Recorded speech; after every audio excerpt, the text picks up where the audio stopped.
and experience the taste of coziness and comfort with Cabin Coffee. The Crohn's and Colitis Foundation have been at the forefront of inflammatory bowel disease research and care for over 50 years. Learn more about research, education, and support at Crohn'sColitisFoundation.org.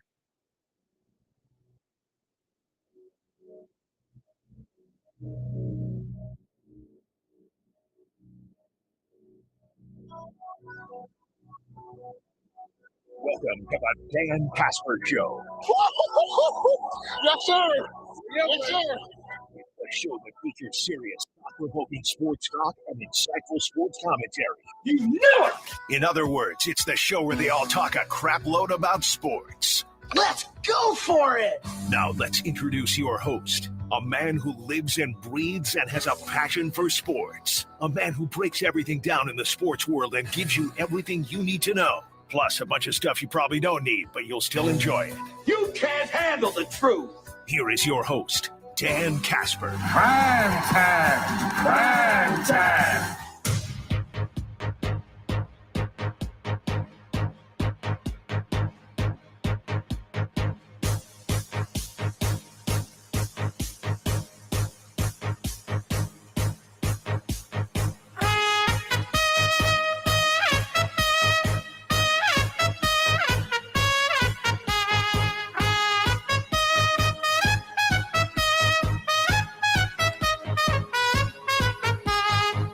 What up, everybody? Good morning. Happy Wednesday. Making a turn on this week. DK Show up on the air, rated out. It's got a couple of those. 105.1 FM, 790 AM. Also available online, sportstalk1051.com. Got your Google and Alexa home devices, the app. Video stream also up and rolling, YouTube, Facebook, and Twitter. Appreciate you making us part of your start on this Wednesday morning. If you are already up and at it and ready to go, ready to hit this day here. What do we got on the good old game plan? What are we going to be hitting up here this morning? Baseball playoffs continuing. The Twins, though, falling yesterday afternoon, last night, early evening. So now they are just one game away from being eliminated, falling 9-1. The Houston Astros.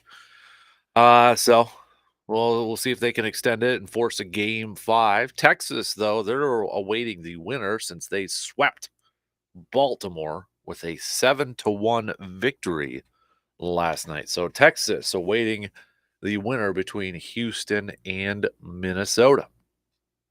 Tonight, playoffs continue, but on the National League side of things, could the Diamondbacks sweep the Dodgers? With a win tonight, the Diamondbacks would be moving on and would advance to the NLCS, where they will await the winner between the Braves and the Phillies. We won't know who's going to win that series tonight. That one tied at 1 apiece. The NHL season also kicking off, dropping the puck, however phrase you want to use. Last night, we had Chicago picking up a win.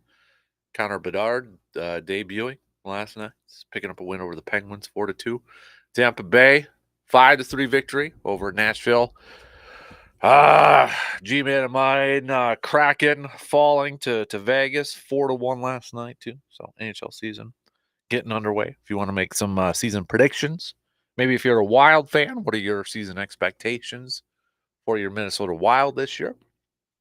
Let us know. Okay, hit us up. Let us know. Bucks also. Second preseason game in the books. Last night, falling to Memphis, 108 to 102. Next one will be coming up this weekend as they take on the Lakers. But getting, is it tomorrow? Let me do the, tomorrow will be 2 weeks away from the opening tip-off to the regular season for the Bucks and the NBA. So, see, when we get closer to the start of the season, you start to see some of these polls and predictions, kind of coming out heading into the season. I saw one yesterday where it was voted out there who's the best defensive player in the NBA, and a resounding vote went for Giannis. It was Giannis that got the majority of the percentage. Let me bring it up here. It was Yeah, NBA GMs vote on the best defensive player in the NBA. Giannis, 40%. His former teammate, Drew Holiday, came in second at 13%. Last year, for reference, too, Giannis had 48% of the vote. 48% of the vote as the best defensive player in the NBA, as voted on by the GMs. Got some other, um, surveys and previews with this GM vote. Boston and Denver are tied at 33% on who will win the NBA Finals. Boston and Denver tied at 33%. The Bucks came in at 23%. Then you got the Phoenix Suns at 7%, Clippers 3%. Last year the Bucks also had the highest percentage. They were at 43%. 43%. Looking at where the rankings are again based off of the vote, it was close between Boston and Milwaukee. Boston, 34% of the vote for the top team in the Eastern Conference. The Bucks were at 33%. Giannis finished second in the MVP vote. Again, this is just a preseason vote here on how the GMs think it's going to all play out. Giannis with 20%, the only player higher. The Jokic, 43%. And if you were starting a franchise today and could sign any player in the NBA, who would it be? Giannis finished third, 13%. Last year, he was number one at 55%. So he dropped down to 13% this year. Jokic, your new number one at 33%. And then Victor Wembanyama, the rookie for San Antonio, actually got second at 23%. We'll go through some more of these a little bit later on here too. Did another Buck besides Giannis show up in any of these votes and such? Yeah, Dame did in a couple here too. So we'll kind of go through and get some of your reactions. But the Bucks and the Celtics were tied, and this might be one of the things that I kind of take away the most because again, this is a GM survey. This is a general manager survey. Everybody's got thoughts on how the season's going to look and predictions, who's going to go to the finals and win and, best win the most games and that. But when it comes to a general manager survey, I kind of like the questions where, off-season moves is a category. Which team made the best overall moves this off-season? Which one player acquisition will make the biggest impact? Just to get, because these are the general manager's jobs. These are their roles.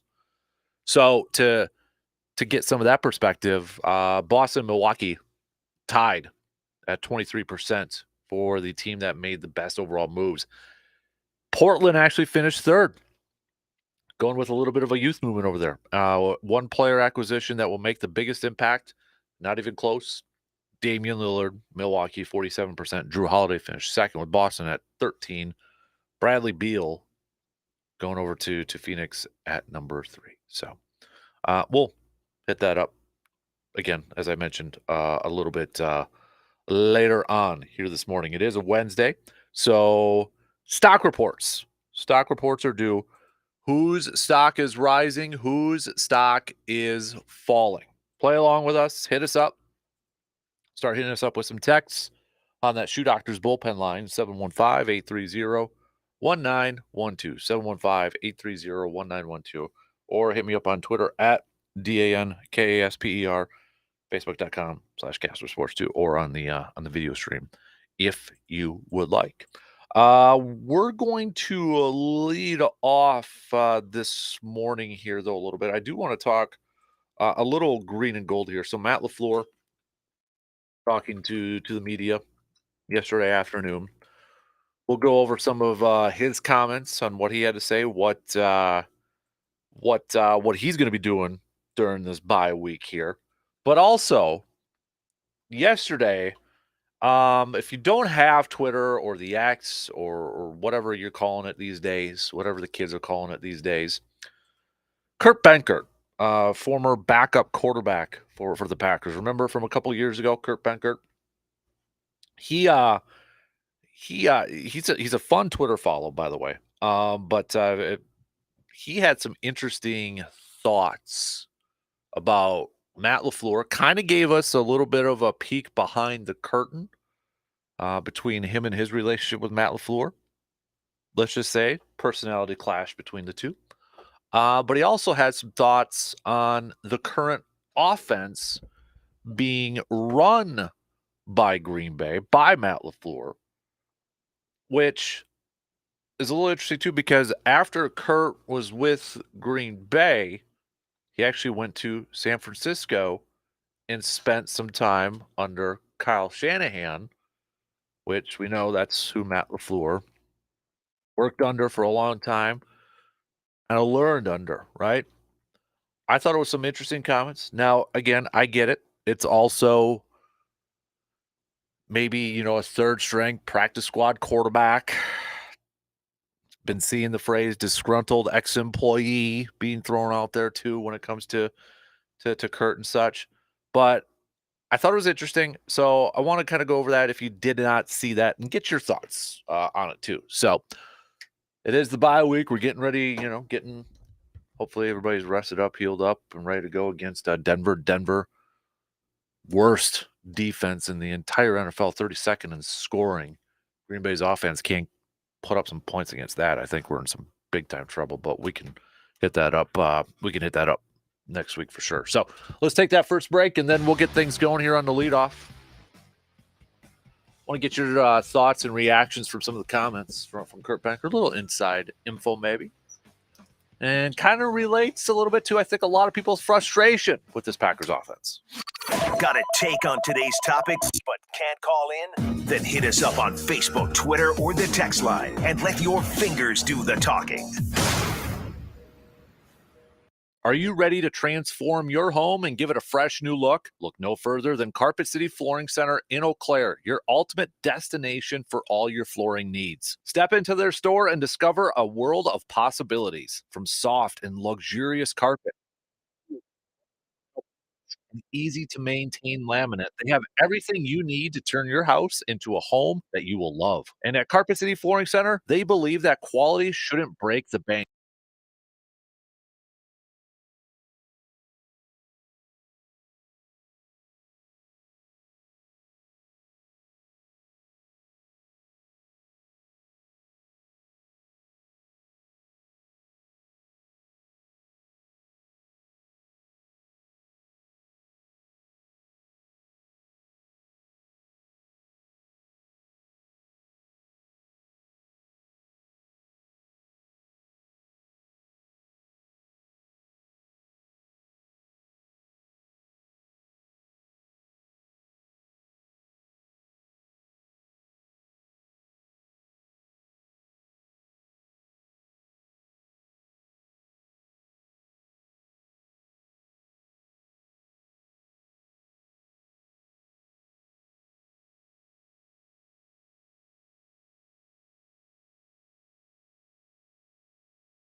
Don't forget to get your picks in for our Pro Football Weekly Pickup Challenge. Got a game coming up tomorrow, Kansas City, Denver, and such. So head to our website, sportstalk1051.com. Click on that win tab and get your picks in before it's too late, because every game's going to matter at this point. It's going to come down to the wire, I think. So get those picks in, and we're already a quarter of the way through the regular season, baby. Believe it or not. All right, let's get things going here this morning on the leadoff. Matt LaFleur, Packers head coach Matt LaFleur, chatting a little bit with the media yesterday. Some of the highlights that what he had to say. Said that they had a really long team meeting, talking about premier looks against defenses that are getting the bare minimum. Emphasis over the bye is, according to him, maximizing those ideal looks and not making a bad look worse. Talking about the offense, he said it's important for the offense to have something to hang your hat on as an identity. He wanted to get more under center on that game Monday nights for a power run game, which we could all tell, and get Jordan Love out on the perimeter a little bit more. He says there weren't enough opportunities for Love to be on the perimeter. He said he also told his offense that nobody is feeling sorry for us, and if we feel sorry for ourselves, we will. It's not going to work out. But if you show that approach, that if we roll up our sleeves and get back to work, we will show progress. That's what I want to see. And he also said for his plans for the bye week, I wouldn't say that I'll be sleeping in the office these next few days, but I would say I'll be in here quite a bit and try to find something to build on moving forward. So before we get to some of the Kurt Benkert's analysis, thoughts, former Packers backup quarterback, here's what former Packers quarterback Aaron Rodgers had to say about Steve. And before I play his clip that when he was on Pat McAfee show yesterday,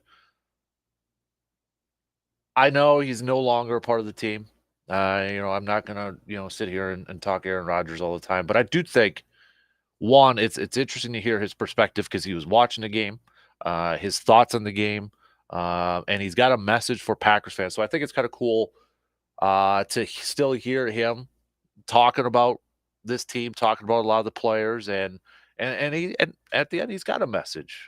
He's sending out a message to Packers fans, and maybe it is giving you a little bit of flashbacks here. But this was a little bit from yesterday, audio courtesy Pat McAfee show when Aaron Rodgers was on the show. Whenever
All right, so that's audio courtesy again from Pat McAfee Show.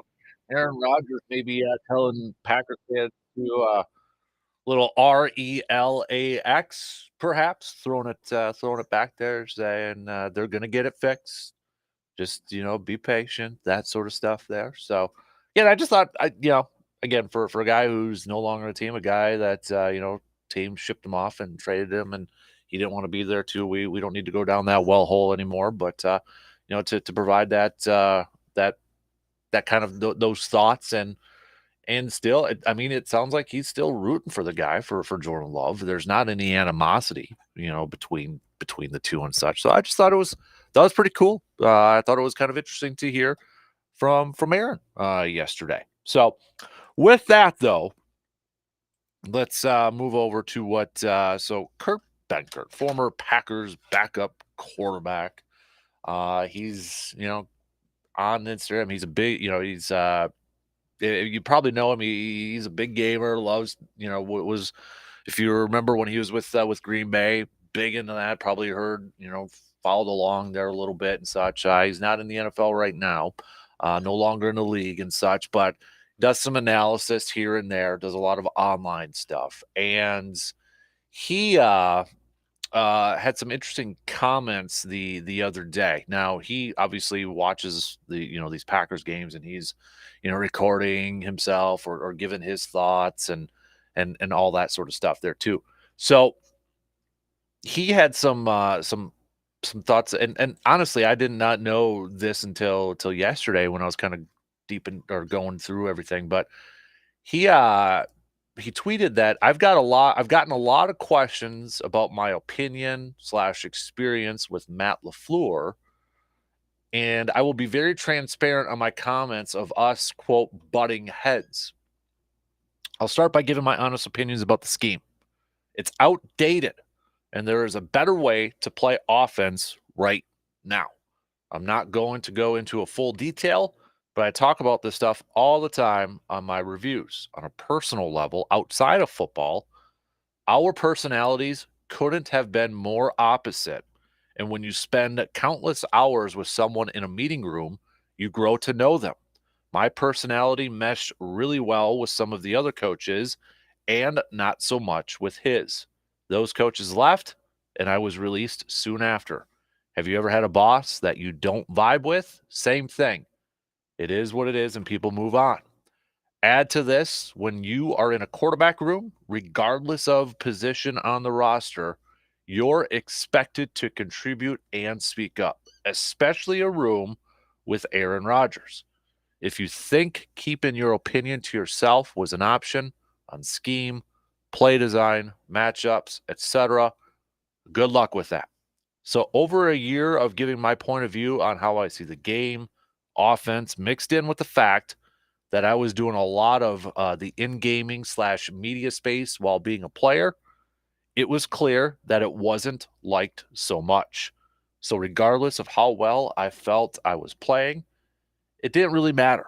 At the end of the day, I was dispensable. I was a dispensable practice squad player. My perspective in conversation added in with my projects off the field weren't a fit for the head coach, even though it was appreciated by others. If you think players only get cut over performance or personal conduct issues, you may have forgotten that sometimes people just have a different personality that don't fit with the ones in charge. I'm sure some of you have experienced this before, and the NFL is no different. So those were just some of the it was a long tweets by Kurt on his Twitter page and that. But the thing I took away, I know some people are running with the butting the heads and personality clash, and a lot of people are taking that one up and really like, what's going on there? Maybe kind of a little bit more in the know of who Matt LaFleur is. The thing to me that maybe disappointed me the most, or really stood out to me the most, was the outdated offense. And going back to our conversation that we had yesterday about the offense, about how it just looked, in that Raiders game, maybe even the last couple of weeks, where it just looked like sickening, vanilla, inept. Just nothing was working. And it probably a combination of players, young players, play calling, and all that sort of stuff. But it looked like a mess.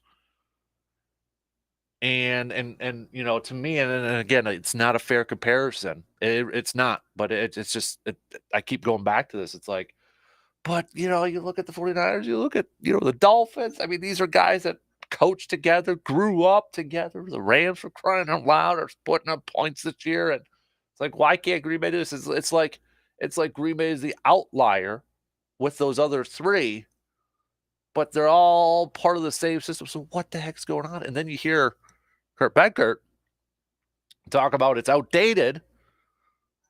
Well, why is it outdated? You know what I mean? Like, why is it outdated? Why are we doing this?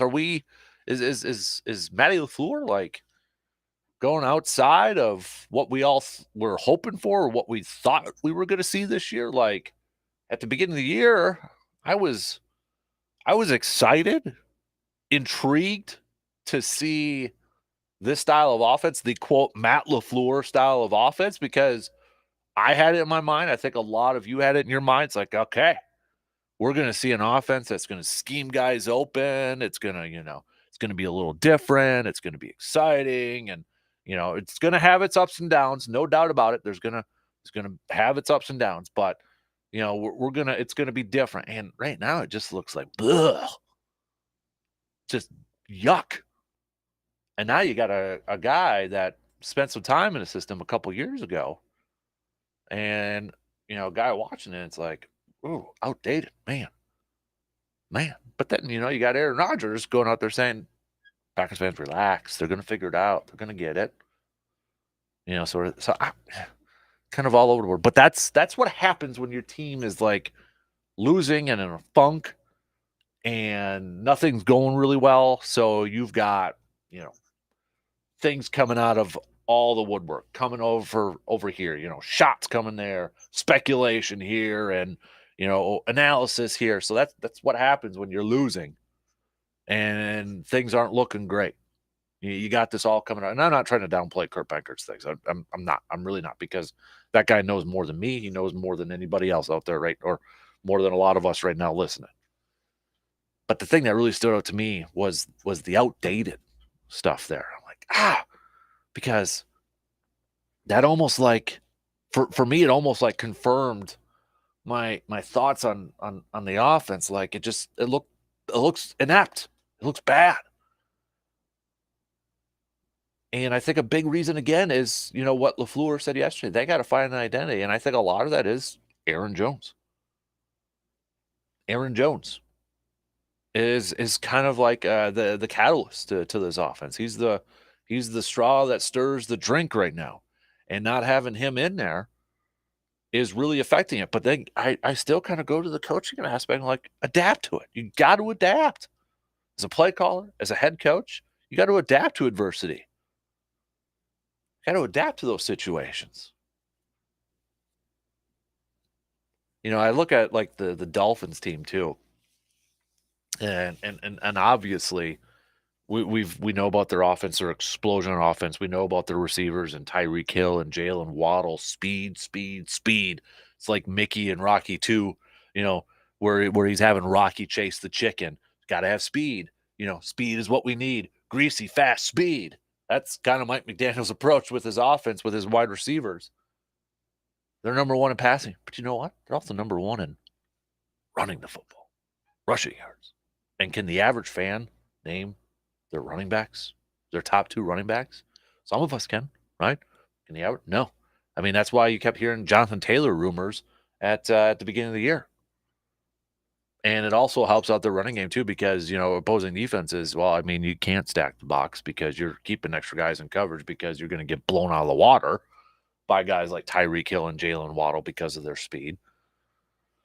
But I don't know what going back to what LaFleur said that in his presser, he's like, oh, I'm not going to be, not saying I'll be sleeping in the office, but spending a lot of time trying to figure out their identity. You're heading into the week 6, you're bye, and you're still trying to figure out your identity. That's it's not a great ringing endorsement there. That's not. And I want Matt LaFleur to succeed.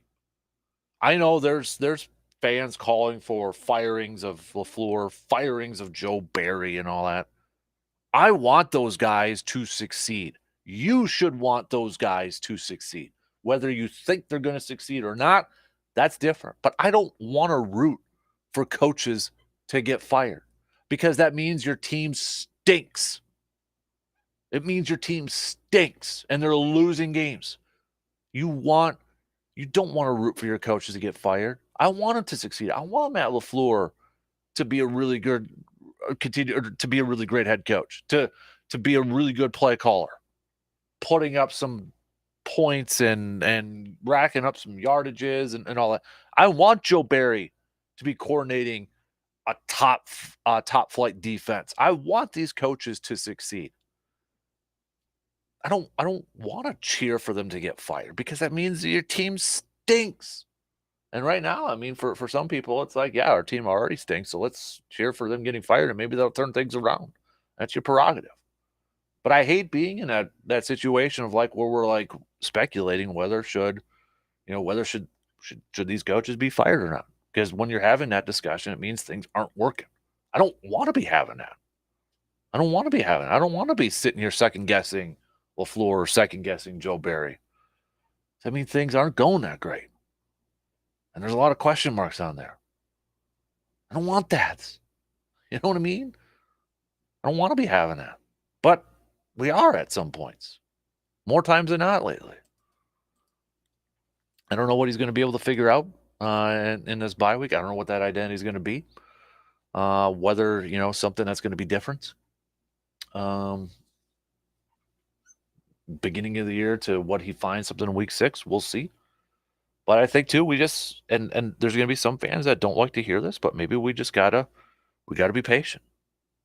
Well, we just gotta be patient. Again, I'll go back to it. I think week 1 against Chicago, the way that played out, I think we started to drink a little Kool-Aid, started to get a little excited after just one game, and maybe we set that bar up a little high. And now kind of came down to earth, going through the ups and downs. And now we're frustrated. So I think we got to be a little patient with love and all that stuff, and maybe with LaFleur to an extent because it is an adjustment year. We'll see. LaFleur's not going to get fired this year. He's going to be the head coach next year. But I think, going back to what we talked about at the beginning of the season, I just want to know by the time we get to whether it's week 18 and Green Bay's not going to the postseason, but we get to week 18 going up against Chicago in Lambeau Field. I just want to know, do we have that long-term quarterback? Is Jordan Love the guy? Because I'll use this example again. 2008, Aaron Rodgers' first year. I was at his first game against the Vikings, home opener, Monday night. And I was at the last game against the Lions, the winless Lions. And Aaron's talked about this moment before, but that last game, he was the last guy to run off the field, and there was a bunch of fans still in there. 6-10 season, not going to the postseason. And he got a standing ovation. A lot of people cheering off him. We had seats right next to the tunnel, so he ran in there. But he talked about, he's like, that was the moment he thought that, or felt like he was essentially accepted. And I believe that was also a moment too where fans were like, okay, this is our guy. We got a quarterback for the next few years. I want that same feeling when it comes to Love at the end of the year.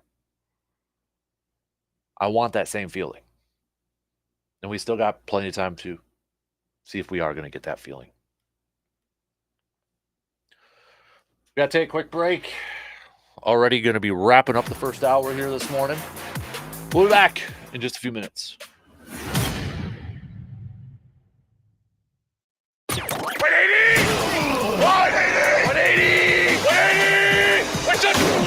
The Dan Kasper Show will be right back.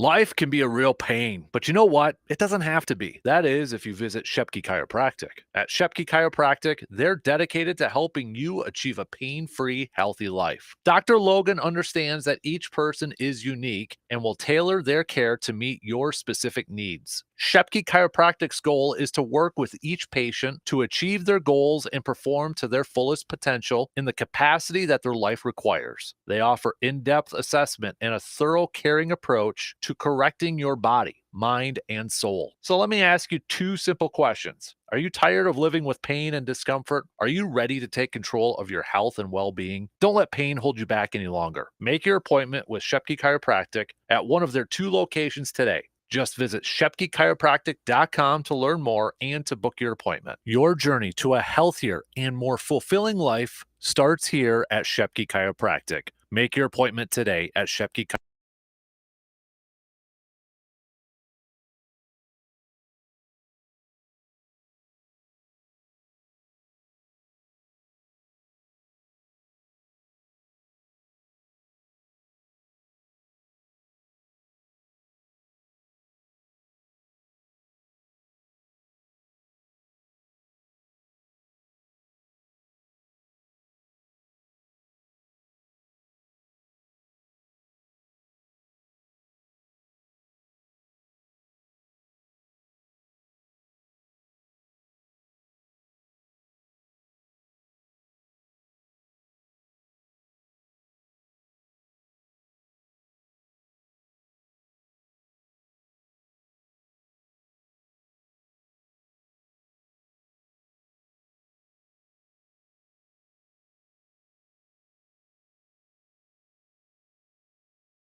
He may not be the smartest sports talk host, but darn it, he gives 110% every time.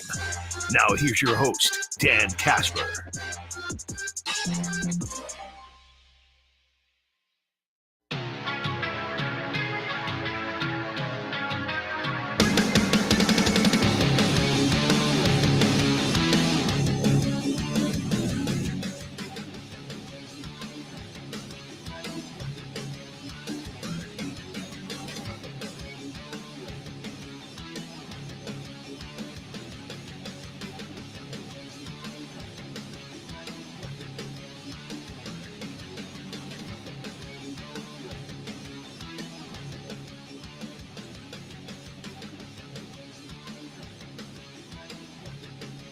Don't forget to follow and subscribe to the Man Cave podcast brought to you by Hy-Vee and Toys and Four. All available on your favorite podcasting platforms like Apple, Spotify, Google, Stitcher. Also available at sportstalk1051.com. New episodes daily, new audio daily.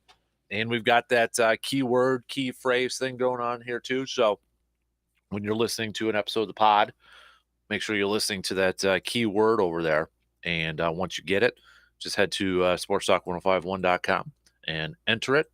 More times you get it correct, more times you enter it for each episode, the better chances are, or I should say, you're going to accumulate more points and such, and better prizes. Maybe even a date with me. Maybe I'll take you out for coffee or something like that at Cabin Coffee, huh? How about that? Or dinner or something like that. But got to keep listening and entering those keywords that is provided through every episode of the podcast. We'll have a new episode up later on this morning. Plus, speaking of podcasts, we'll have a new episode up of the Rollin' with the Golds podcast, also available on your favorite podcasting platforms. That will drop tomorrow morning. New episodes drop every Thursday morning. Rollin' with the Golds. As I mentioned, that's also available on your favorite podcasting platforms, also at sportstalk1051.com. Excuse me here. C-Bomb. So I'm just going to give you a heads up. I'm starting to lose my voice here a little bit. So if I sound a little off, I'm losing it. I'm hoping it'll last me throughout the day here. So I do apologize for that, but I'm starting to lose the voice here. G-Man, captain, the Twins will win tonight, and the Kraken will win the Stanley Cup this year. P.S. the Bucks will win the NBA title this year. C-Bomb, too bad Benkert's comments weren't out before Rogers' interview with McAfee. Dave saying pack attack. We got Mark, excuse me, captain, something I've been thinking about the last couple days and don't know the answer. Our offense has been out of sync last year, and so far this year, do you suppose we missed Nathaniel Hackett helping with offensive game plans, scripting plays, etc.? Maybe some of your listeners smarter than me can answer. Possibly. I know some will probably say, well, look at what Nathaniel Hackett's done with Denver and maybe the Jets here, and kind of be like, no, they don't miss him because he hasn't done anything. And I know his last year in Green Bay, there was a lot of frustration because he was in charge of the red zone, aka the gold zone, as they called it for him. And his second year there, it dropped down big time in productivity. So a lot of people were pointing the finger at him. But I also think there's something to experience. Nathaniel Hackett, offensive coordinator stops across the league, was with Jacksonville. I think he was with Buffalo there too. So he had a lot of experience as a coordinator. And then you bring in Adam Stenovich, you promote him, longtime offensive line coach, first-time offensive coordinator for the next couple of years. So I think there is, maybe something to be said about experience in that aspect. And let's remember too, Matt LaFleur, before he got the head coaching job in Green Bay, he was a coordinator for 2 years. He only called plays for one. First time he was an offensive coordinator was with the Rams, wasn't calling plays. Went to Tennessee, called plays for 1 year, and then was the head coach. Having a veteran like a Nathaniel Hackett, probably to feed, some information or to kind of have as a sounding board, I think there was some benefits to that, because he had been an offensive coordinator at various stops. And I think too, when we look at these coaching trees, the Shanahan coaching tree, and I'll go to Kyle Shanahan. That guy was an offensive coordinator at how many different stops before he became a head coach with the 49ers? He was an offensive coordinator with Houston, Washington, Cleveland, Atlanta, and then becomes the head coach with the 49ers. I mean, that guy kind of paid his dues and garnered or gained some experience being a coordinator, being a play caller. Well, LaFleur did. Now, Sean McVay might be the exception. He comes in right away hot, and we're seeing what Mike McDaniel's doing here too and such. But, Shanahan had a lot of experience in it. Let's face it too, it helps when your dad is Mike Shanahan. and you kind of grow up as a football guy, grow up as a football under Mike Shanahan, a guy who won 2 Super Bowls, long time coach in the NFL. To have that experience, to kind of, it's almost like a job shadow. It's almost like a job shadow or not, but yeah. And I saw Vince Beagle tweet this out a little bit earlier too. I think he did this last night. Yeah, it was last night I saw this, and I saved it. I was going to bring it up later, but I might as well bring it up now. But Vince Beagle posted this, former Badger, former Packer, Wisconsin Rapids native. Why so much hate on the Packers and Jordan Love? Made me start to think, who was the last quarterback to start for the Packers? It was obviously Aaron Rodgers. What did his first year as a full-time starter look like? It was 2008. He made his debut as the full-time starter. Record in 08, 6-10. Record through the first 5 weeks, 2-3. What's my point? One of the greatest quarterbacks to play the game, Aaron Rodgers, who will be a first-ballot Hall of Fame, started his career with a 6-10 season. I remember being a kid and many Packers fans thinking he was a mistake. Shouldn't have let Brett Favre go. Good things take time to develop. Jordan Love has all of the tools to be one of the best in the business. I believe he will be. Just takes time. And I think, too, when you look at the 08 team, that was a team that was coming off of an NFC championship the year prior. Still had some veterans in place, right? Jordy was in his second year. You still had Greg Jennings. You had Donald Driver. You had those guys on offense. This squad is definitely younger at its skill position players. There are a bunch of different factors into it. I do wonder if in 08, Twitter had been a really big thing like it is now. Social media, instant analysis and thoughts and all that. If what the narrative would have been like during that 08 season, would it be similar to kind of what some people are going through right now? Would it be similar in that aspect? Would it be different at all? Yeah, Green Bay 2-3 at one point. Yeah, then so they would be where they at. Okay, 2-3 after a loss to the Falcons. That was also to remember their defense gave up some leads at the end there, but nonetheless, it is what it is. So, thought it was interesting comments there from Vince Beagle. So, we'll get back to, but keep the conversation going. Good question, Mark. Hit those up with a quick text, 715-830-1912. But kind of going back to your question, Mark, I do think there is something to having, some veterans coaching experience on your staff too, and I think that's why they value a guy like Rich Bisaccia so much, and that's why after 1 year they elevated him to an assistant head coach, because they've and having Tom Clements on staff, a longtime veteran coach to work with Tom Clements. I think there's a benefit to that, especially when you are a very young head coach, not a lot of experience. So. All right, but we'll get back to this maybe a little bit later on. Coming up next hour, I want to talk some hoops with this NBA GM survey. We got baseball playoffs continuing as well. Twins falling yesterday to the Houston Astros. They're one loss away from being eliminated. We'll hit that all up coming up in just a little bit. We'll finish up this first hour, though, with Morgan. Good morning, Morgan. I see the cough drops out, buddy. I'm starting to lose my voice. Oh, man. Why? Were you screaming? Getting rowdy? Something getting you all worked up? Probably. Yeah. I was getting old. You're getting old? Yeah. Now you start eating cough drops for breakfast? I'm on my third one already. Oh, man. Breakfast of champions right there. Yeah. If you want to spread a little icy hot on your toast and kind of complete the old man kit there, that'll get it too. There was a basketball player, Stephon Marbury.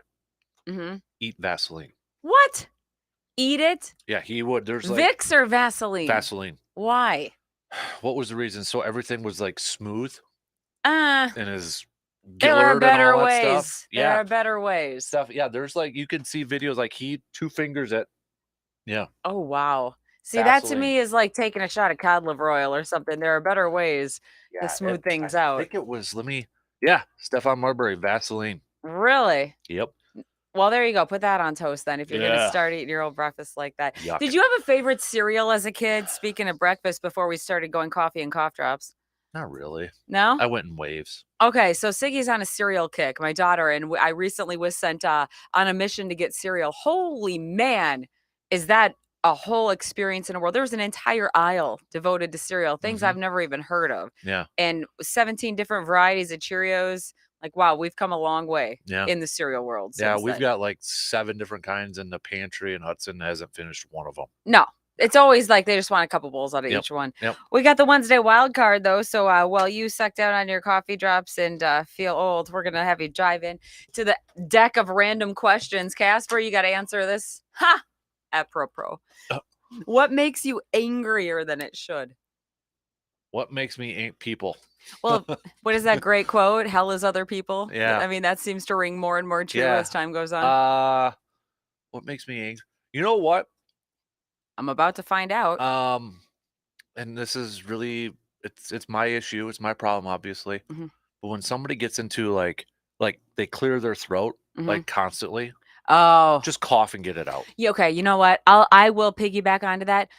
Somebody that can't get their sneezing under control. Oh, I know who you're talking about. You like you get 2 bless yous. Yeah. You get 2 bless yous and then get on with your life. And Ex- if you can't pull it back on the rails, that's too bad for you. But Yeah. don't sit and sneeze and sneeze Just sneeze. or blow your and nose sneeze. too. If you're like blow the nose, blow it. Just get it over with. I you know? always feel for teachers in elementary school levels that must deal with that in winter recess. Yeah. All those kids coming in and sucking snot. Yep. There's no way. Yep. That is a level of patience that I do not possess. I know it's mean, but I can't.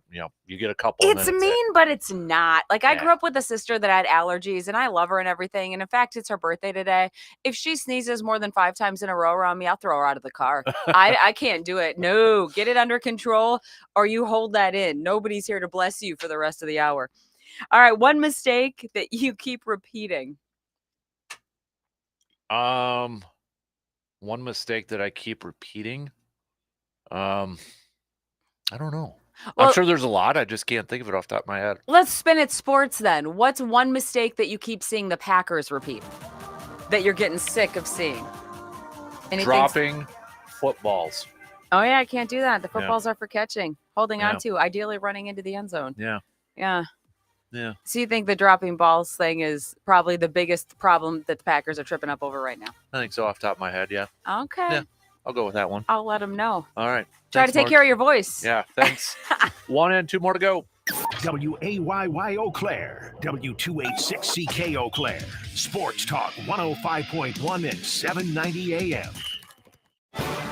From the 715 Newsroom, it's Morgan McCarthy with your news on Sports Talk 105.1. Well, good morning. Here's what we're learning today. Around the meeting table last night, discussions continued and the investigation will as well. As we look a little bit closer in Chippewa County, they say the investigation into Sheriff Hakes will continue. That's the verdict there. And Sheriff Hakes has also offered some new information, all of which is posted online, 715newsroom.com, as the sheriff says he's done nothing wrong and the political opponents are who's driving the investigation. As of now, Chippewa County's board will consider whether to ask Governor Evers to remove Hakes as sheriff. Into some other headlines, deputies in Buffalo County investigating the cause of a rollover crash that spilled thousands of gallons of manure. This happened last night near Nelson. Say they found the truck on fire. 63-year-old driver was dead inside. The crash spilled about 5,000 gallons of manure. Crews not saying exactly how long or what the process for that full cleanup is, and that environmental issues may be the next discussion surrounding that. In other headlines, an open seat on the Eau Claire County board is what supervisors are now looking to fill, with the county yesterday saying they're accepting applications to fill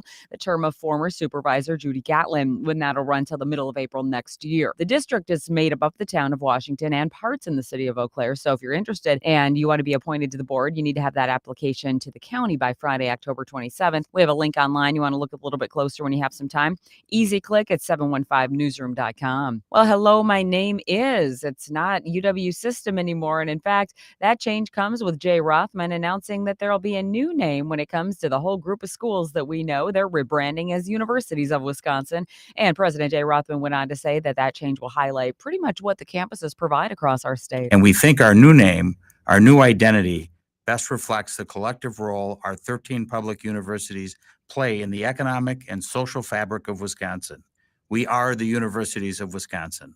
13 universities with one mission. And while UW System will remain the legal name, everything else will be shifting to the new branding, and the move has the backing of former Governor Tommy Thompson. And put the honey pot down, Pooh. We have to get to work. It's a special day for teddy bears. If you're seeing teddy bears around today, there's good reason. It's National Bring Your Bear to Work or School Day, a day designed for extra comfort and love. After all, Psychology Today says 70% of all children have one, 35% of adults do too. And it's okay, because teddy bears have been proven to reduce anxiety, loneliness, and help you fall asleep faster. I'm Bree Tennis, NBC News Radio. Hey, that's the same effect that listening to Casper drone on too long has. If I'm ever looking to get a quick cat nap, I just come in here and say, hey, Casper, tell me about your Medford glory days. And help you fall asleep faster. For Sports Talk 105.1. I'm Morgan McCarthy. Today will be a great day to get any of those outdoor fall chores done, as we'll have a mix of sun and clouds with temperatures near 60 and a light wind out of the east for today. Later on tonight, a few clouds start to roll in with lows dipping near 40. Those clouds come ahead of chances at some showers that'll be heading our way later in the day tomorrow, with highs in the mid-50s. Otherwise, a mostly cloudy sky. I'm 13 First Alert meteorologist Mike D'Andrea. Good morning. It's time for some farm news on Sports Talk 105.1. The USDA will be releasing their World Agricultural Supply and Demand Estimates report on Thursday. Dow Jones survey of 19 analysts expect the USDA to estimate a slightly smaller crop of 15.1 billion bushels based on a yield of 173.5 bushels per acre and a smaller harvested area of 86.7 million acres. Western corn producers have had an abundance of hot and dry weather in 2023, but eastern producers have had a more optimal growing season. For soybeans, the survey expects the USDA to slightly reduce its crop estimate from 4.146 billion bushels to 4.132 billion bushels, the smallest soybean crop in 4 years, based on the lower national yield of 49.9 bushels per acre. Soybean yields are difficult to estimate this year because of the extreme changes in crop conditions over the growing season. After a nearly $9 million remodeling project, UW River Falls is set to reopen their dairy plant on Friday, October 20th, renaming it the Woolrich Family Grassland Dairy Center of Excellence. Of that total, $5.2 million has been donated by nearly 24 organizations, with the state funding the remainder of the project. 5 years ago, the plant was closed because its equipment was outdated. Now, students will have the opportunity to receive high-level, hands-on training to work in the dairy industry. The public is invited to the event, scheduled to start at 11, with a ribbon cutting at 11:30, followed by tours of the facility and a reception beginning at noon on October 20th. Registration is requested. The USDA's National School Lunch Program has served about 229 billion meals since 1971. In the fiscal year 2022, 4.9 billion lunches were served in our school systems. And that's a look at our farm news on Sports Talk 105.1. I'm Jill Welke. Winter is straight ahead, but let's think of some warm spring weather. Join me on a farm tour to Costa Rica and Panama, March 23rd through April 1st. We'll visit the Doca Coffee Estate, a local Costa Rican farm, and receive an agricultural presentation in Panama. Other stops include the Arenal National Park, and we'll sail through the Panama Canal. Visit holidayvacations.com, keyword wax, for more information and to watch a travel show, or call 888-557-1020 for a free brochure. You need to hire. Indeed is with you every step of the way, helping you attract, interview, and hire new candidates, all from one place. Visit Indeed.com/credit.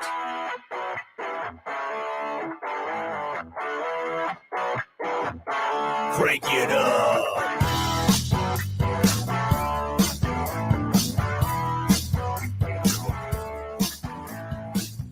Hey! Are you ready to take? Get up! Get up! He's on his way.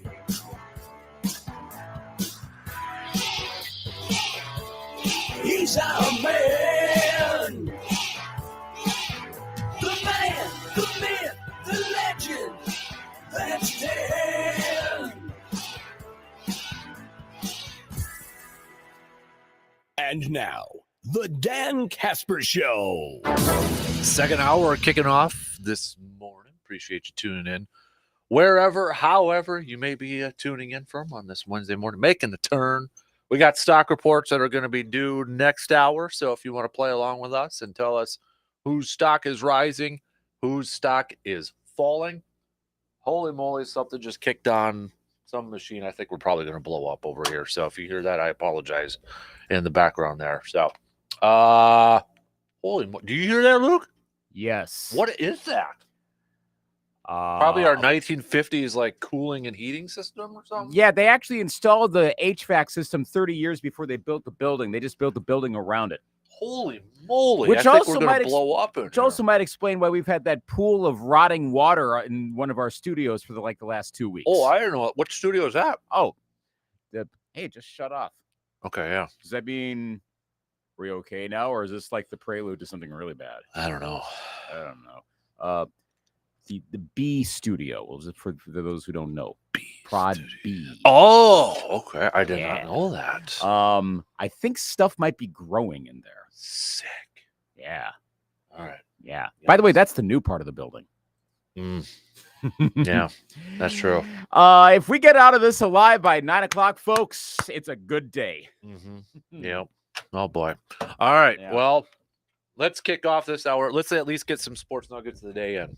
Quick. Right? Sports nuggets of the day. Brought to you by Yancey Associates. By the way, Luke, I'm losing my voice, so if I sound weird, I apologize. To expound on uniforms, I got you for 2 hours. Yeah, there you go.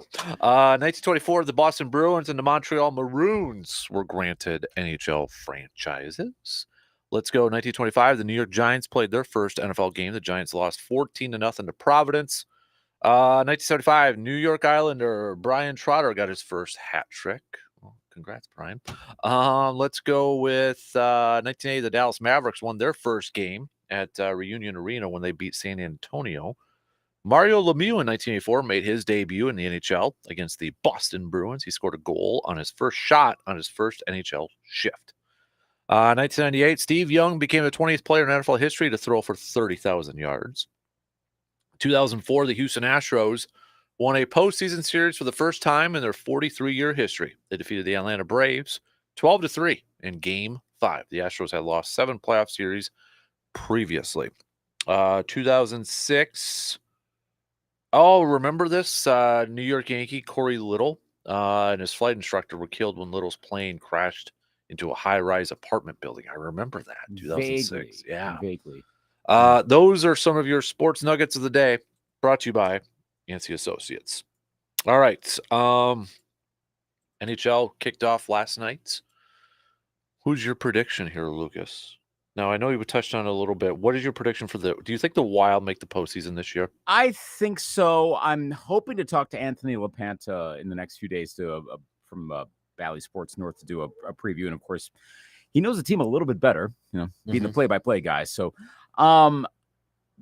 that might guide me a little bit more. And we'll play that interview back because either Friday or Monday later on to do the overall preview in case anyone's curious how that sounds. My guess is they're going to make the playoffs barely and then probably be done. I could see them barely missing in one of the last year. Last year we pretty much knew the 8 teams that were going to make it from the West. It was a matter of seeding. I think it's more likely this year we go back to the usual, there's 2 or 3 teams and there's 1 slot. And I could see them barely missing the playoffs. But put it this way, I'm not anticipating a division championship. I'm not anticipating a Stanley Cup run at all. I think it's going to be a so-so season. I'm waiting for the Parisian Suter salary cap situation to finally resolve itself. It's going to take a couple years. And then I think the ceiling comes off and they could make a run. NHL teams have the ability to do that. They can vacillate pretty quickly, and if you got the talent, you can do it. But they got to get a really good center on their defensive lines. They don't have that right now. It's not going to be that. It's going to be an okay season. Is probably how I'd best put it. Mm-hmm. Yeah. Kicked off, puck drop. I always say kicked off to start. I do that too. I always say that with baseball. I'm like, hey, let's kick off the first. Wait, stop. Wrong sport. So, but it started last night. My Kraken fell. I was wearing my Kraken hat yesterday, but to no avail. I saw that. I saw the teal from or the what's the official Seattle Kraken color? Is it teal? It looks like You a should know as a teal. diehard Seattle Kraken fan. Well, you're the uniform geek. That's also true. Remind myself exactly. Their colors are, for those of you curious, are deep sea blue, ice blue, boundless blue, shadow blue, and red alert. Okay, so blue and red. Red, yes, with light blue in there, Yeah. aka teal-ish. Yeah, I saw your cap yesterday, so yeah, you were repping pretty well. What's wrong with the team? Are they going to win a game this season? It's not how you start, it's how you finish, baby. That's true. That's true. Going to a Kraken game this year? I don't know. I gotta talk to my Wild guy, see if he's gonna invite me this year since he didn't last year. I don't know if he's listening right now, but I'm just saying. Yeah. Missed out last year, dude. So I'm gonna put the pressure on him. He's on my list right now. Not too happy right now with him. So still got to get to a Wild game. You haven't been to a Wild game, and I've been to a Wild game. How I dare know you? That's wrong. Yeah.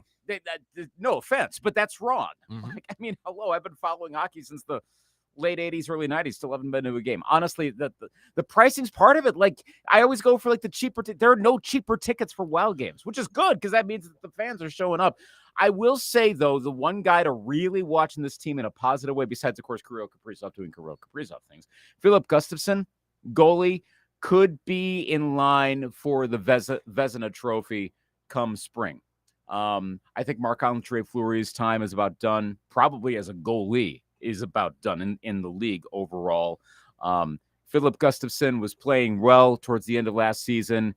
He could be in line to get again, for those that don't know what the Vezina is, that's the best goalie. That's the name of the award for the NHL.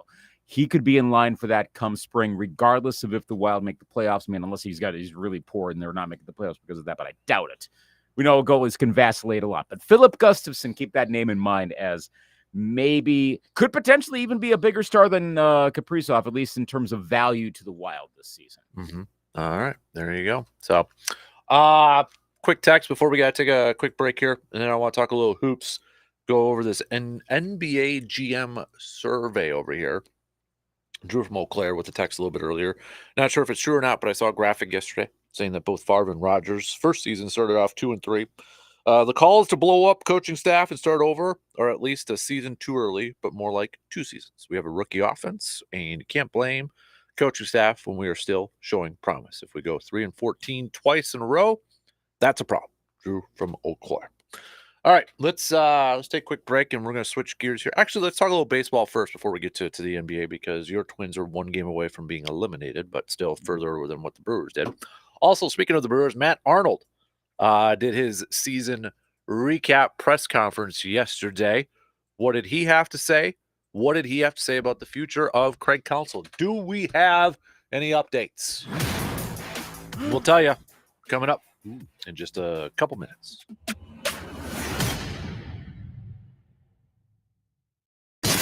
You're listening to the Dan Kasper Show.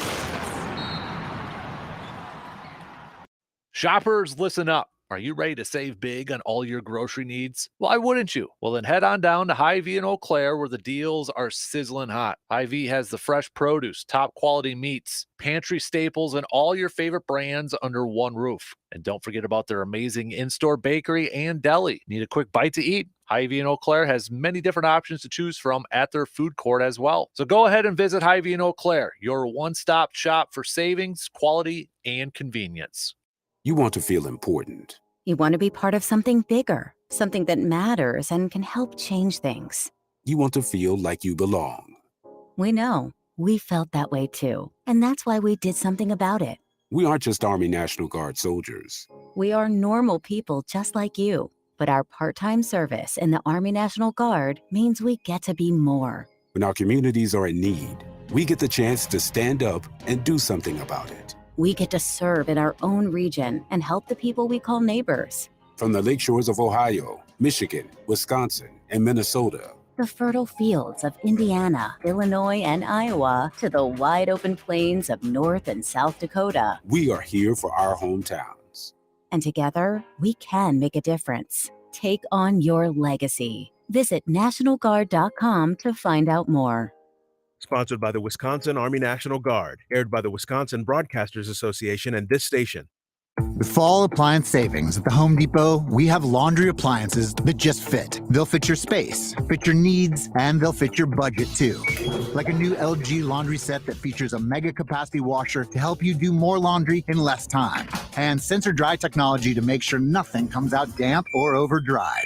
Get up to $600 off select appliances, plus up to an extra $100 off select laundry sets. The Home Depot. How doers get more done. Pricing valid September 28th through October 18th. Gas Dryer Extra. U.S. only. See store online for details. Jim Gaffigan here with some more Straight Talk. Now you can get a Walmart Plus membership, plus not pay for it, because it's included with Straight Talk wireless plans. You get free delivery with Walmart Plus a Paramount Plus subscription included. Plus, you pay less for gas. That's a lot of pluses. Only Straight Talk gives you unlimited 5G data and Walmart Plus included on select plans for free. Straight Talk Wireless, available at Walmart. Requires service on Gold or Platinum Unlimited. One offer per eligible account. Paramount Plus Essential Plan only. Separate registration required. Additional terms apply.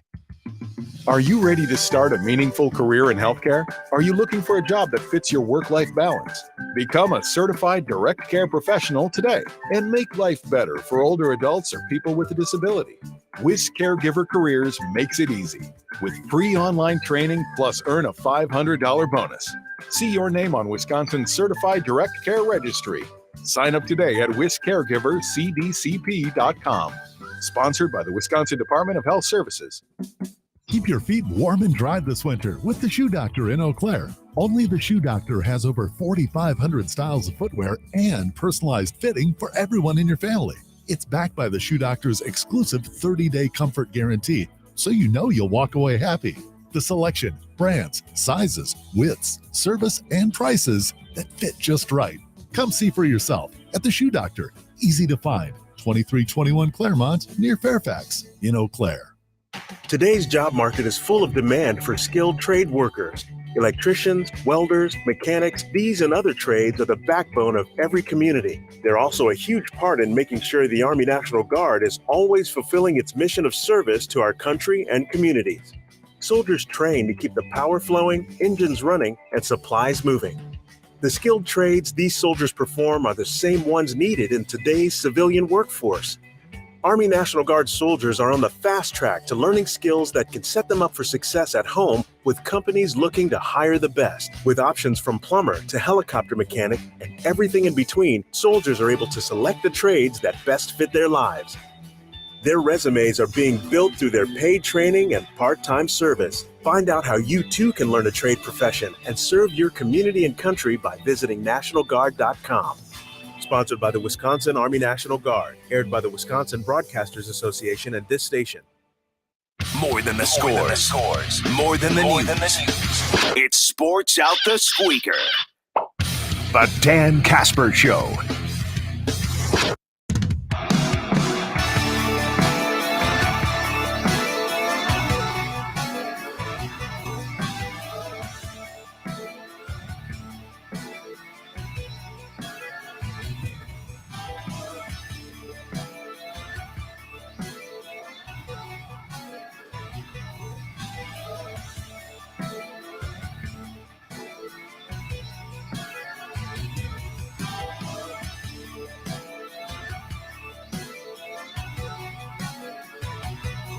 Not only is our studio set to explode, but this is the third time I've had to fix this mic stand this morning. We're falling apart here, people. Literally, we are falling apart. My goodness. Wow. There's like if you happen to be driving around later today, there's this massive hole just like on the east side of Eau Claire, right under the TV tower. Was the station. Like it's just going to sink. Like, what is going on with this thing? Like, wow. I just grabbed it to move it and it fell again? Wow. All right. Funny, the Apple IIe computer is like the best working thing in this building right now. Right now it is, essentially. So, all right, let's talk a little baseball here. Playoffs are continuing. Your Twinnies, one loss away, Lucas, from being eliminated in the AL Divisional Series against the Houston Astros. Houston picking up the 9-1 win yesterday. Texas is awaiting the winner of that series as they swept Baltimore yesterday. The Diamondbacks are going to attempt to do the same thing in sweeping the Dodgers later today. Braves Phillies, that's tied at 1 apiece. So we're still seeing it's the pivotal game 3 between those two teams today. So Best of 5, so we have to go pivotal game 3. Yep, and then it's a crucial one for the Dodgers. And it's really a do or die. It is do or die, but pivotal, crucial. Yeah, we can't really do a pivotal, crucial, and a crucial in a game 5 scenario because it's either pivotal or do or die. Yeah, you can have crucial in game 7s. And like a 7-game series. It's a game. It's for everything. It's for all the marbles. For I'm trying to find some other sports cliches about that. Yeah. Mm-hmm. Yep. So, by the way, what do you think about reseeding? Because a lot of people are talking about that right now, especially with the Phillies and the Braves. I've heard that brought up a fair amount of. Well, it'd be nice to have them play each other, but because of the bracketing, they were forced to play each other. Mm-hmm. It didn't necessarily have to happen, but it did because of the bracketing. Which there's no guarantee we would have gotten that, because what if the Diamondbacks had beaten the Braves or the Phillies would have beaten the Dodgers or something, and then it still wouldn't have happened in the National League Championship Series, and it may well. So maybe are you kind of referring to a little bit how I'll use this example, the WIAA kind of reseeds basketball when they get to the state tournament? Yeah, a little bit there. The NFL too. I mean, I don't like how basketball is bracketed, or the NBA, at all. Because when WIA gets to state the teams that qualify, then they rank them. Yeah, that's better. I mean, you should, if you performed better, you should have, in the regular season, you should have an easier opponent to play as you go along. It doesn't quite make sense to me that the Braves with a better record have to play a tougher opponent than the Dodgers with a worse record. Because of the bracket, and especially based on a 3-game series. I know we're also dealing with 5-game series here, but that doesn't strike me as the most fair option. It should be reseeded, and the Diamondbacks should be playing the Braves, and the Phillies should be playing the Dodgers right now. NFL does it right. NBA does it wrong. I think baseball does it wrong, and there's an easy fix. I don't know why. I mean, what's the case to be made for that you end up potentially having this scenario of skewed? Well, why? What's good? What's good to keep it now or to change it? Yeah. Why keep it as is? And I don't think the scheduling thing, because where the teams are going to be playing. Yeah.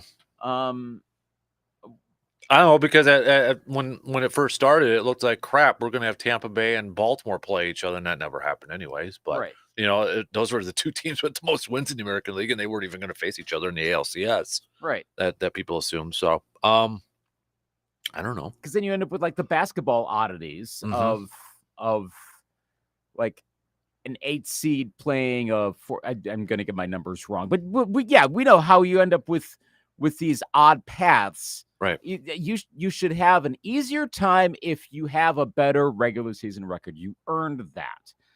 And you shouldn't end up with a tougher opponent than someone who finished below you because someone else didn't take care of business. That's not your responsibility then.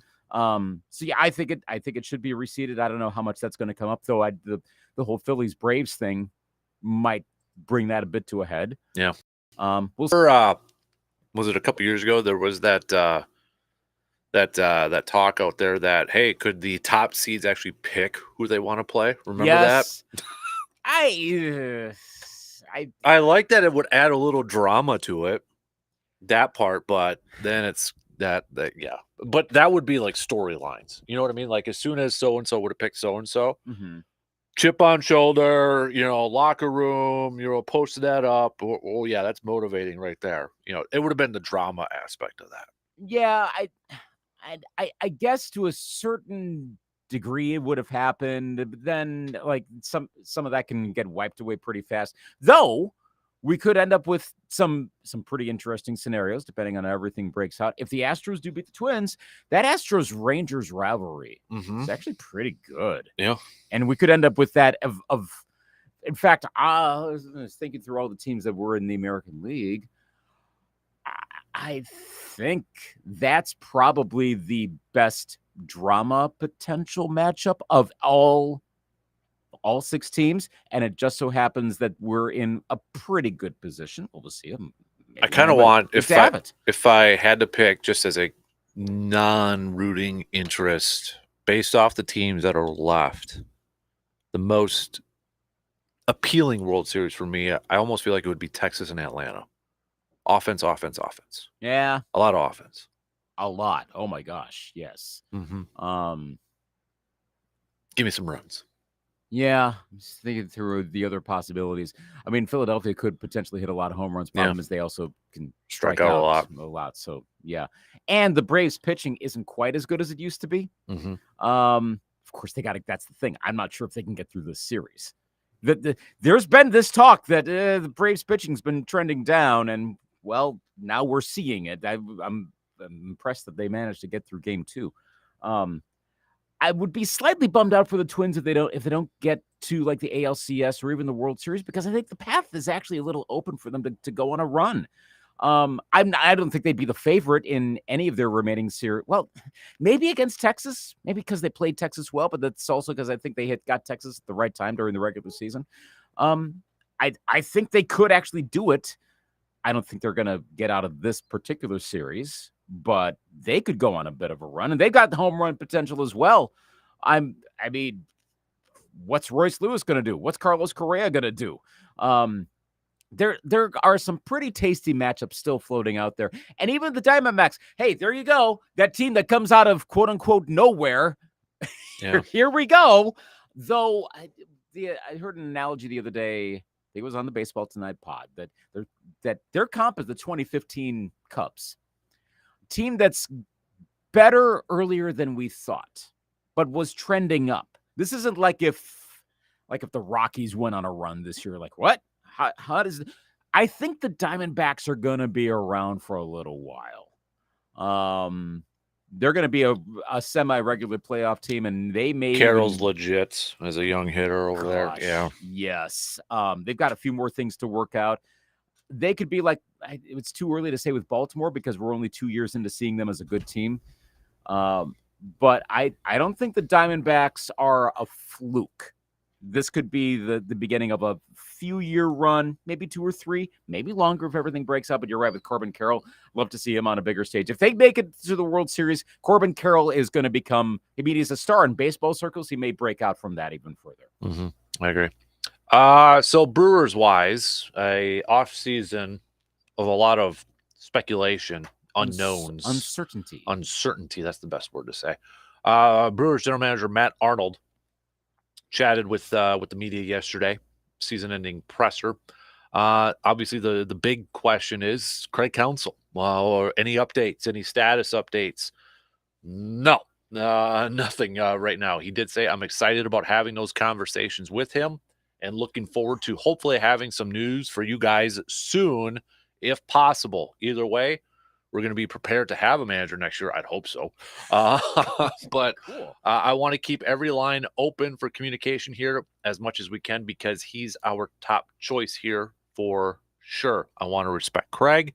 I want to respect the time that he's put into this franchise and the opportunity that he has in front of him. So it is interesting that to use the phrase, the opportunity that he has in front of him.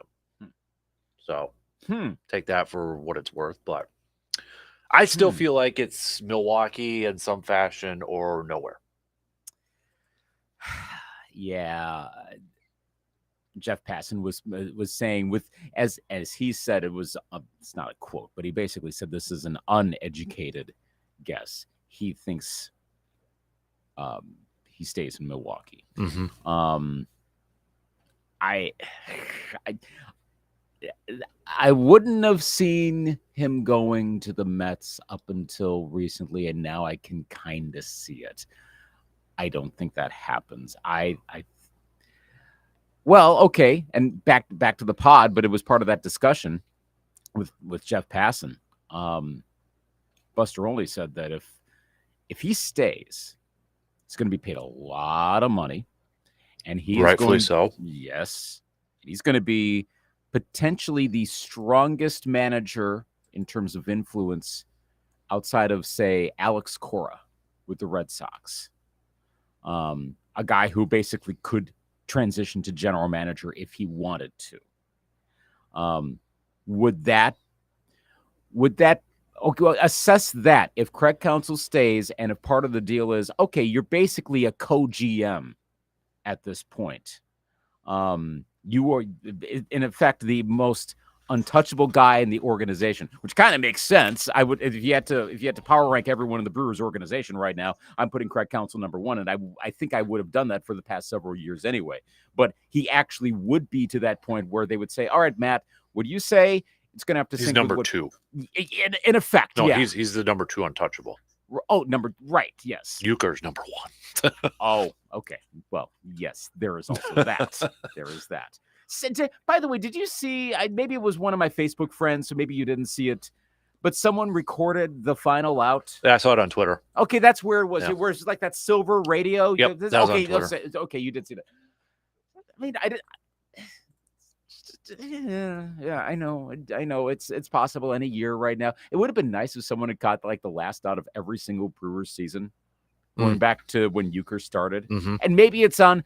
Maybe the I'm Brewers sure they've got that. the tapes of that. Gosh, somewhere. I would love to Yeah. hear something like that. He's still on. I know we're on a Euchre sidetrack, but why not? It's Bob Euchre. Gosh, he's still on top of his game. Seriously, it's not stopping. And he's gonna be 90 in January. Gosh, oh man, it keeps going. So yeah, is this the point where they go, Matt? Look, you can make your calls on stuff, but if Craig disagrees, you're gonna have to talk, and you may well have to change your mind.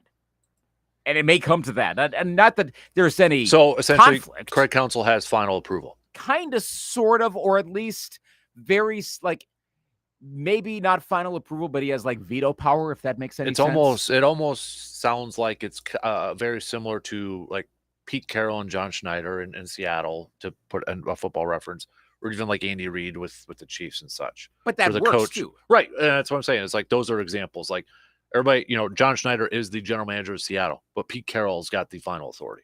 Yeah. Over there. And I could see that happening where it's a relationship that works.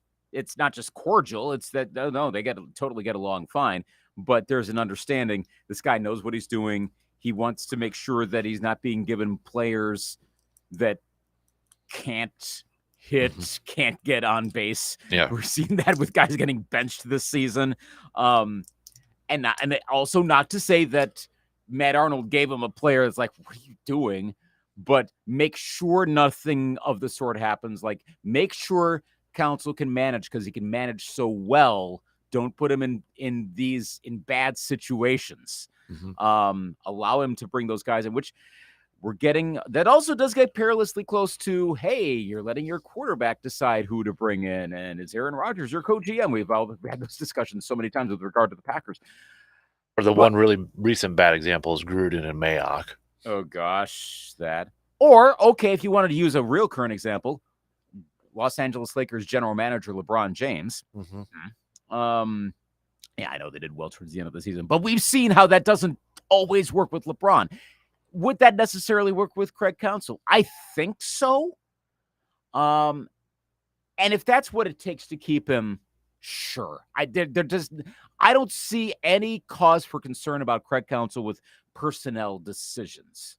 It may not be the best ideal structure, but if that's what allows Craig Counsell to keep managing, big if, that's the reason Craig Counsell is hesitant on his future, there could be a bunch of other reasons, then go for it. Keep him there. The worst thing that could happen to the Brewers, though, is if it gets leaked out somehow. If, let's say, Counsell's with the Mets or somewhere, and it's based off of how much he's getting paid. Yeah, that's the worst PR thing ever for the Brewers and Mark Anasio at that point. That would be a massive hit. Ironically, it might actually help them with their public financing, because then maybe Mark Atanasio could legit cry poverty. But yeah, no, that's not going to be good. Pay Craig Counsell. He can make stuff happen with lesser paid players. You can't afford him, you're not going to be able to afford anybody. And again, not to say that another manager can't do it. It's double negative. I hate that. Another manager could maybe be another Craig Counsell. It's possible, but don't force it earlier than you really need to do it. Pay him if find way. Look, if you have to take a chunk of the parking lot where the sacred tailgating happens, where they don't fill a whole parking lot on game days anyway. Come on, have you seen the pictures? Build a couple condos or some sports bar, whatever, retail, build up your real estate. That'll pay for his contract. Just take out couple thousand square feet. Okay, there you go. Find some way you can do it, Brewers. Just name it the Craig Council Village. Yes, this is not that difficult. Well, I'm sure there are a few Brewer fans, the 5 that may not be able to tailgate, would gladly sacrifice tailgating the one time they do it per year so that they could keep Craig Council as their manager for the next 5 to 6 years. Yeah. If it really came to that. It won't, but gosh, I hope money is not a factor. Even accounting for the Mets willing to overpay anything. Though that being said, I don't think Cohen's going to overpay just to overpay. He's not going to splash around money. He is a smart dude. He made his money because he's intelligent with his money. He'll spend it when he thinks it works, and maybe he thinks in Craig Council's case he thinks it works. But he's not going to overspend. He's not going to give him like a $1 billion contract. Just come here. No, this isn't like PIF money from the Saudis where you're going to throw in that much money to overwhelm everyone. That's not how Cohen's going to work. I don't think no other team's going to do that either. How about Corbin and Willie and Brandon Woodruff entering the final year of control? Matt Arnold said the short answer is that we're extremely comfortable having them. The foundation is that they're here and they're really good players. Obviously, anything can happen over the course of an offseason. We'll certainly have to entertain a lot of different discussions, but we recognize the value of these players and how much they mean to our franchise. On Corbin Burns specifically, Arnold said Corbin means a ton to what we've done here. He's been a warrior on the mound. He's the guy we wanted on the mound in game 1. He's been the guy that we want on the mound in big games. I'm thrilled that he's here. We'll see how it plays out over the course of the offseason, but I would expect him to be here next year. We can never close the door on any conversations, as you guys know.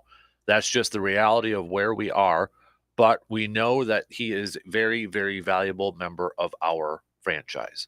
Also said about front office or coaching changes, nothing expected to be changed. I think given the Craig situation, the coaching staff is not finalized, but I would hope that we bring everybody back. Talking about first and third base, it says that they want more offense from there. Obviously, I think there's a way we can certainly improve there. Obviously, we liked what we got out of Monasterio this year at third.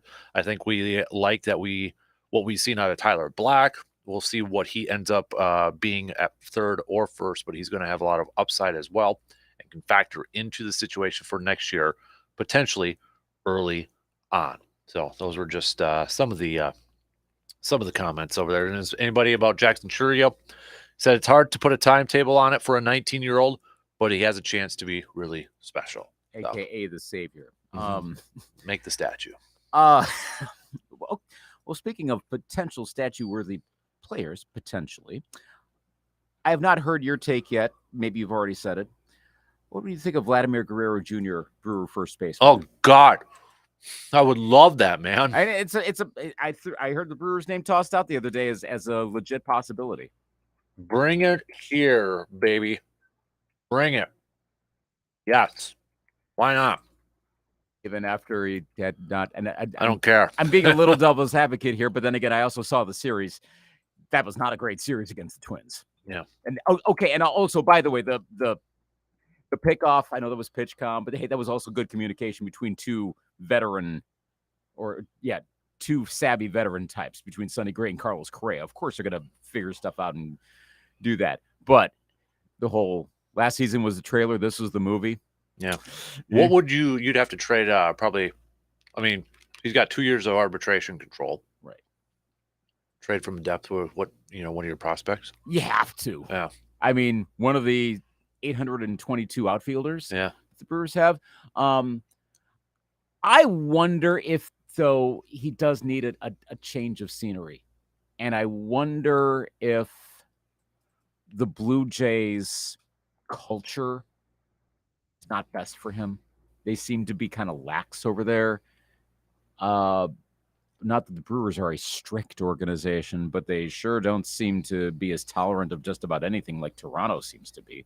And Guerrero's got so much talent. I don't think he should be in a situation like that where he's not utilizing all of his talent. If the Brewers can spring for that trade, I think you do it. Mm-hmm. Absolutely. And I think if you can figure out whatever is causing Vladdy to not to not quite find his potential, you do it. I mean, his offensive numbers are definitely down overall. We're not just a 2-game sample with size, which is also pretty small. I would take his 264 that he had this year, though, over a lot of what the Brewers had at that first and third base production. It is very much an upgrade anyway. Jackson Churio for Vladimir Guerrero Jr. No. Okay, so we're figuring out where the line is on this one. Okay, but could you? I don't want to ask on the fly. Put together a trade package. You don't have the MLB trade machine available. Give me. I'll throw Weimer in there. Oh gosh, the mullet. Yeah, I'll throw Weimer in there, and you probably got to throw a pitcher. Maybe we'll throw like an Ethan Small or something like that in there. Yeah, someone in the bullpen. I mean, Toronto will take that. It probably is going to take a little bit more, but I think it's a possibility. I don't know that I'd rank it as the highest possibility, but.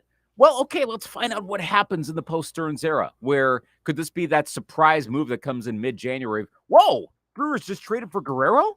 Yeah. Oh my gosh, I could see that happening. Yes. I think if you're planning on what Matt Arnold said there, you're planning on having Burnsy back next year, Brandon Woodruff, that everything tests out with the shoulder and he's good. You almost have to go for like the 1 year sort of thing, like the 2011 year. Yeah. Where they brought in Zach Greinke and Sean Markham because they knew Prince Fielder was gone after that year. I think you could do that with Vladimir Guerrero Jr. It's a proposition, but if council likes him, and that's the other thing with the Brewers. They've sometimes made a couple questionable moves in terms of bringing in certain clubhouse types, i.e. Josh Donaldson, where you're like, okay. But it didn't seem to blow them up either.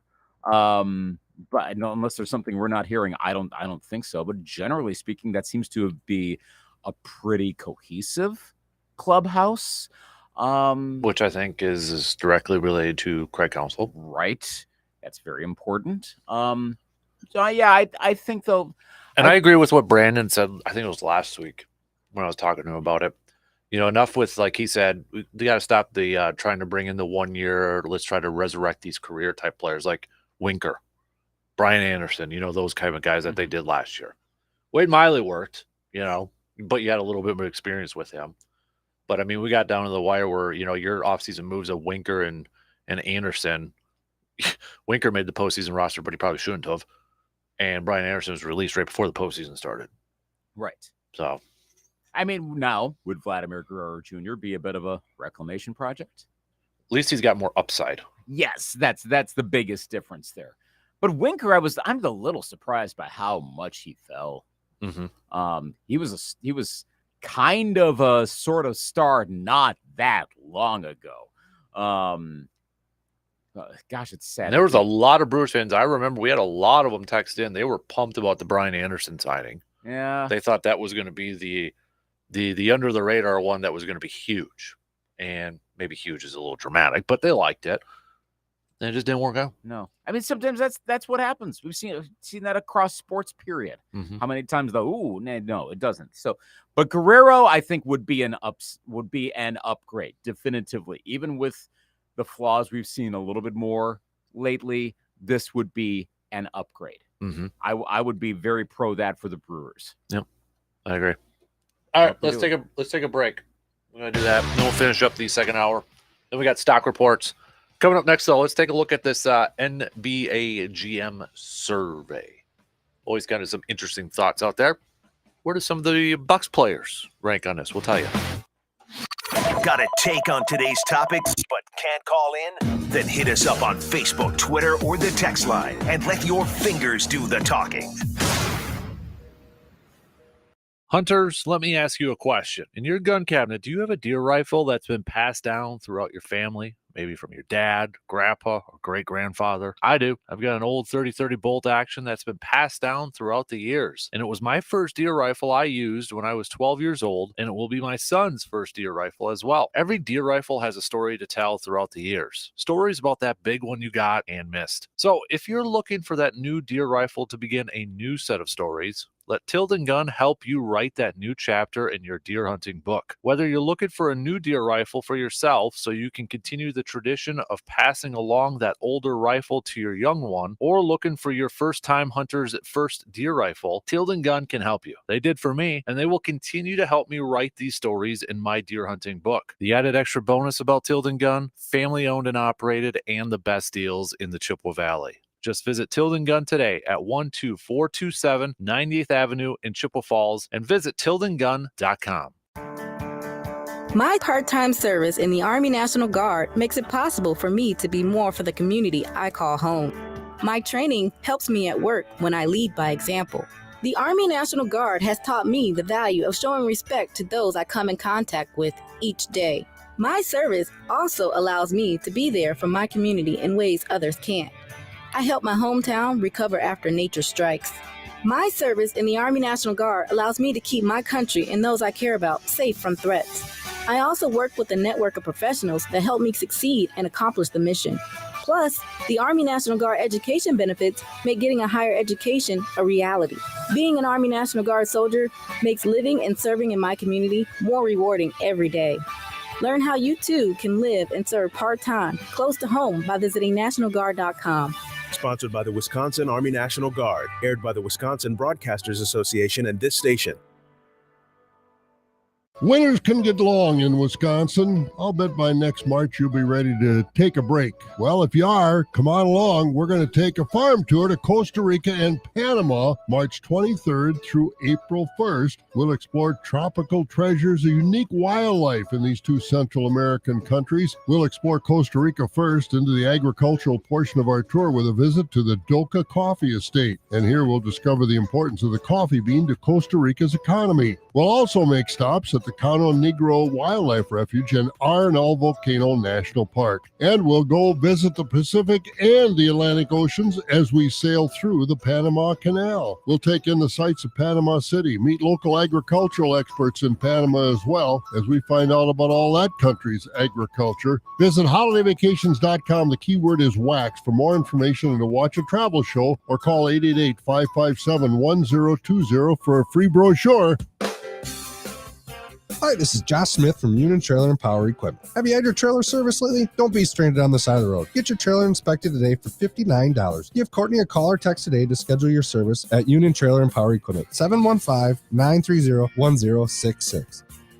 Looking for a new trailer? We have a large selection of utility, dump, cargo, and gooseneck trailers in stock and ready to go from brands such as American Hauler, Big Tex, Mid-Soda, Mission, and Trophy Trailers. Our sales staffs, check us out online at uniontrailer.com.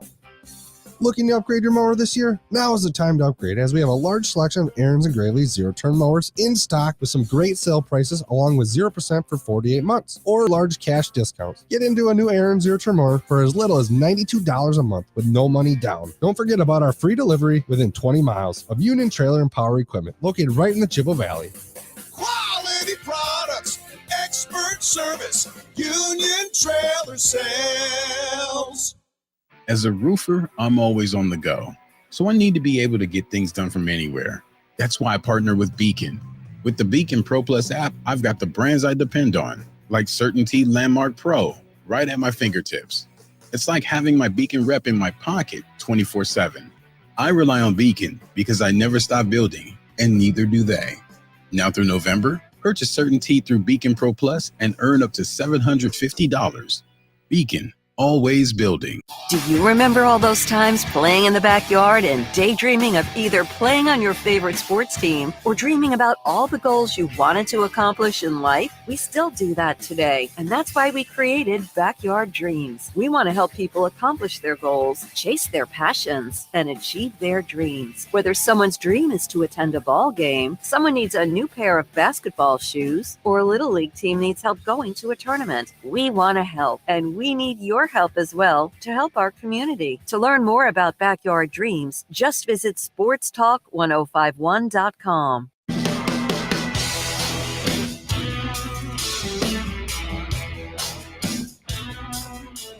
The Milwaukee Bucks tip off their regular season 2 weeks from tomorrow. Reminder, you can check the games out on the radio dials, 105.1 FM and 790 AM. Leading up to the season, you'll see this once in a while across different sports leagues, predictions, thoughts, analysis before tip-off, or in this case, tip-off. And one of those is the NBA GM survey, the 2023-24 NBA GM survey, 50 questions ahead of the new season. So let's kind of go through some of these here, the predictions portion of it. Which team will win the NBA Finals? You have a tie at the top between Boston and Denver, both at 33%. The Bucks came in at 23%, Phoenix 7%. Last year, the Bucks had 43% to lead all teams. Now, when you look at Eastern Conference rankings, predictions on there too, Boston slightly holding on to the 1 seed over Milwaukee. Boston at 34%, Milwaukee 33%. Next closest one was Cleveland at 11%. So, like a lot of us, we're just assuming it's a 2-team race for the top spot in the Eastern Conference. Who will win the MVP? Jokic, the Joker, 43% to lead the way. Giannis finished second at 20%. Last year, the GMs voted Luka Doncic at 48%. If you were starting a franchise today and could sign any player in the NBA, this is where it's questions like this. I don't know about you, Luke, but this is a GM's job, right? Player acquisition and building. So it's like questions like this. I like to see how a GM is thinking. If you were starting a franchise today, could sign any player in the NBA, who would it be? Last year, Giannis was the clear favorite at 55%. This year, though, it is the Joker again, 33%.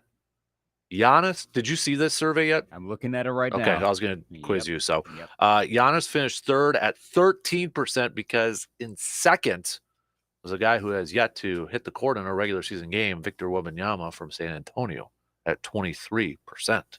So quite the drop there for Giannis. Which player forces opposing coaches to make the most adjustments? Steph Curry at 40, Jokic at 33. And second, then Giannis came in at third at 13%. This one for you, maybe, Luke, for T-Wolves. Which player is most likely to have a breakout season? Anthony Edwards, Minnesota, led the way at 23%. And interestingly, and I know Cade is at Cade Cunningham's second, Franz Wagner third, and neither of those teams in the East are projected to be near the top. Well, the Western Conference rankings, there's 10 teams. Minnesota's not one of them. But that's also based on 1 through 4. So there could be conceivably a consensus that maybe the Wolves are going to be 5th. That doesn't mean, Wolves are not going to make the play. No. Because there's only 7 teams that got rankings in the Eastern Conference. Well, there's 10 teams that are going to make some realm of the playoffs. Yeah, I think Ant's getting extra attention because of the World Cup play over the summer, but that's justifiable. We praised the heck out of what Drew Holiday did a few years ago in the Olympics. So yeah, I think that's legit. I think I saw the Wolves actually were ranked to have there was the win possibilities, like the actual a win projection at ESPN. I think the Wolves were second or third, and I think they were number 2 in the West. The Bucks were 3rd or 4th in the East, but the write-up also made a point of saying this is just regular season win projections. The playoffs are going to be different. So don't read too much into that. Memphis was number 1 in the West. Memphis is the best team in the West. No. But they might rack up a bunch of regular season victories. Right. Just quickly to run down some of these, they also did, best positions on their best power forward. Giannis, 97%, had the highest of any other position out there. Funny, Kevin Durant also showed up as the second best small forward and second best power forward in these things. Highest percentage of total votes on position questions. Giannis led the way over there. Offseason moves. Which team made the best overall moves this offseason? Tied Boston and Milwaukee, 23%.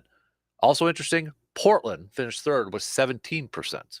Going with the youth movement over there with Portland. But the biggest impact, maybe that's the one that's next. Read that one. Which one player acquisition will make the biggest impact? Dame Lillard, 47%. Drew Holiday, second.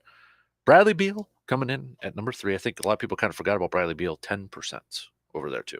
So yeah. So I mean, like in Boston's case, and I understand if Bucks fans are leery, they're reactive of like, oh yeah, well, everyone says Boston's better because it's Boston, East Coast bias. You like the Celtics, so like that little bit that seemed to be coming out right after the Drew Holiday trade of, well, clearly that was the greatest move. Like, whereas when Dame went over, there was a little bit of criticism. I think actually everything was pretty fair in the assessments, and we'll see how it all plays out in the playoffs. There's so much unknown. But for Boston, part of it was also the Marcus Smart trade, which, the most underrated player acquisition was Marcus Smart to Memphis. Mm-hmm. Now, that's also praise to Memphis for getting Marcus Smart, but that was also the Celtics deciding, Smart's not the best future for us. I do think they're a better team as a result. I think it's fair to say that the Celtics might be a little bit better than the Bucks. Might now actually have a better shot since we last talked about this, because the Holiday acquisition happened after we last talked. At least I last talked about it here in the radio. But that also doesn't mean like, oh gosh, well, clearly the Celtics are better. No, I think they're very close, and this is going to be a lot of fun to watch. This one was kind of interesting. Who is the best international player in the NBA? Giannis led it last year at 57%. This year, Jokic is at 80%. Then it's Luka Doncic at 10%. Giannis at 7%. That seems odd. Yeah, it does. And not in a bad way, just like, really? Yeah, 7%. Wow. Really quick, best defensive player in the NBA. Giannis led the way at 40%. Drew Holiday at 13%. Best perimeter defender in the NBA. Drew Holiday at 50%. Best interior defender in the NBA. Giannis was at 6, but Brook Lopez tied for second. Jaren Jackson from Memphis, number 1. Who's the most versatile defender in the NBA? That's where Giannis got number 1, 37%. Best defensive team in the NBA. Boston, number 1, 47%. Memphis, 17. Milwaukee coming in at number 3. Best coach, no surprise, Eric Spoelstra. It's the Eric Spoelstra category, basically. Yeah. Ty Lue, though, came in at 2nd, above Steve Kerr and Greg Popovich and even Michael Malone. So, which head coach is the best manager and motivator of people? Eric Spoelstra. Steve Kerr, Ty Lue. Which head coach makes the best in-game adjustments? Eric Spoelstra. Ty Lue also on there, too. So, but Terry Stotts. Stotts, did get tied for second best assistant coach in the NBA. 10%, but still, he's on the list. Mm-hmm. So don't be surprised if he's gone next year, because he's gone somewhere else. I'm intrigued by the active player to be a coach. Chris Paul, yeah. But then Mike Conley. Mm-hmm. Yep. And Drew's on the list. Drew is on there, too. So, which team's level of success this season is the toughest to predict? Philadelphia. Rightfully so, 30%. So, trying to go over some other stuff here. Player really participation policies is the one that has the biggest adjustment. That'll be a one to watch. Yep. Most versatile player in the NBA, number 1, Giannis, 45, ahead of LeBron. So, all right, 2 hours in. We got one more to go. Stock reports coming up next. WAYY Eau Claire, W286CK Eau Claire, Sports Talk 105.1 and 790 AM. From the 715 newsroom, it's Morgan McCarthy with your news on Sports Talk 105.1. Well, good morning. Here's what we're learning today. Around the meeting table last night, discussions continued, and the investigation will as well. As we look a little bit closer, and in Chippewa County, they say the investigation into Sheriff Hakes will continue. That's the verdict there, and Sheriff Hakes has also offered some new information, all of which is posted online, 715newsroom.com, as the sheriff says he's done nothing wrong, and the political opponents are who's driving the investigation. As of now, Chippewa County's board will consider whether to ask Governor Evers to remove Hakes as sheriff. Into some other headlines, deputies in Buffalo County investigating the cause of a rollover crash that spilled thousands of gallons of manure. This happened last night near Nelson. Say they found the truck on fire. 63-year-old driver was dead inside. The crash spilled about 5,000 gallons of manure. Crews exactly how long or what the process for that cleanup is, and then environmental issues may be the next discussion surrounding that. In other headlines, an open seat on the Eau Claire County board is what supervisors are now looking to fill, with the county yesterday applications to fill. the term of former supervisor Judy Gatlin, when that'll run till the middle of April next year. The district is made up of the town of Washington and parts in the city of Eau Claire. So if you're interested and you want to be appointed to the board, you need to have that application to the county by Friday, October 27th. We have a link online. You want to look a little bit closer when you have some time. Easy click at 715newsroom.com. Well, hello, my name is. It's not UW System anymore. And in fact, that change comes with Jay Rothman announcing that there'll be a new name when it comes to the whole group of schools that we know. They're rebranding as Universities of Wisconsin. And President Jay Rothman went on to say that that change will highlight pretty much what the campuses provide across our state. And we think our new name, our new identity, best reflects the collective role our 13 public universities play in the economic and social fabric of Wisconsin. We are the Universities of Wisconsin. 13 universities with one mission. And while UW System will remain the legal name, everything else will be shifting to the new branding, and the move has the backing of former Governor Tommy Thompson. And put the honeypot down. We have to get to work. It's a special day for teddy bears. If you're seeing teddy bears around today, there's good reason. It's National Bring Your Bear to Work or School Day, a day designed for extra comfort and love. After all, Psychology Today says 70% of all children have one, 35% of adults do too. And it's okay, because teddy bears have been proven to reduce anxiety, loneliness, and help you fall asleep faster. I'm Bree Tennis, NBC News Radio. Hey, that's the same effect that listening to Casper drone on too long has. If I'm ever looking to get a quick cat nap, I just come in here and say, hey, Casper, tell me about your Medford glory days. And help you fall asleep faster. For Sports Talk 105.1. I'm Morgan McCarthy. Today will be a great day to get any of those outdoor fall chores done, as we'll have a mix of sun and clouds with temperatures near 60 and a light wind out of the east for today. Later on tonight, a few clouds start to roll in with lows dipping near 40. Those clouds come ahead of chances at some showers that'll be heading our way later in the day tomorrow, with highs in the mid-50s. Otherwise, a mostly cloudy sky. I'm 13 First Alert meteorologist Mike D'Andrea. Hey, thinking of getting the latest iPhone? Then check out the amazing wireless offer from Boost Infinite. For more, just dial pound 250 on your phone and say Boost Infinite. You'll have the option to receive a one-time auto dial text message from this station.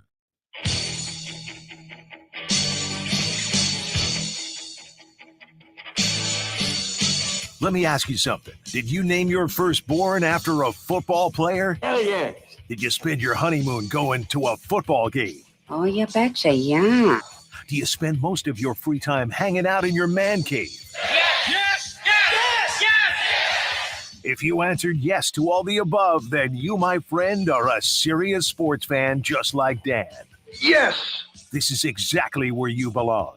Sports talking and BSing is what we do best. What? Did we just become best friends? Yep. So rise and grind, people, because the Dan Kasper Show is on the air. You serious, Clark? Right now. Showtime! Woo!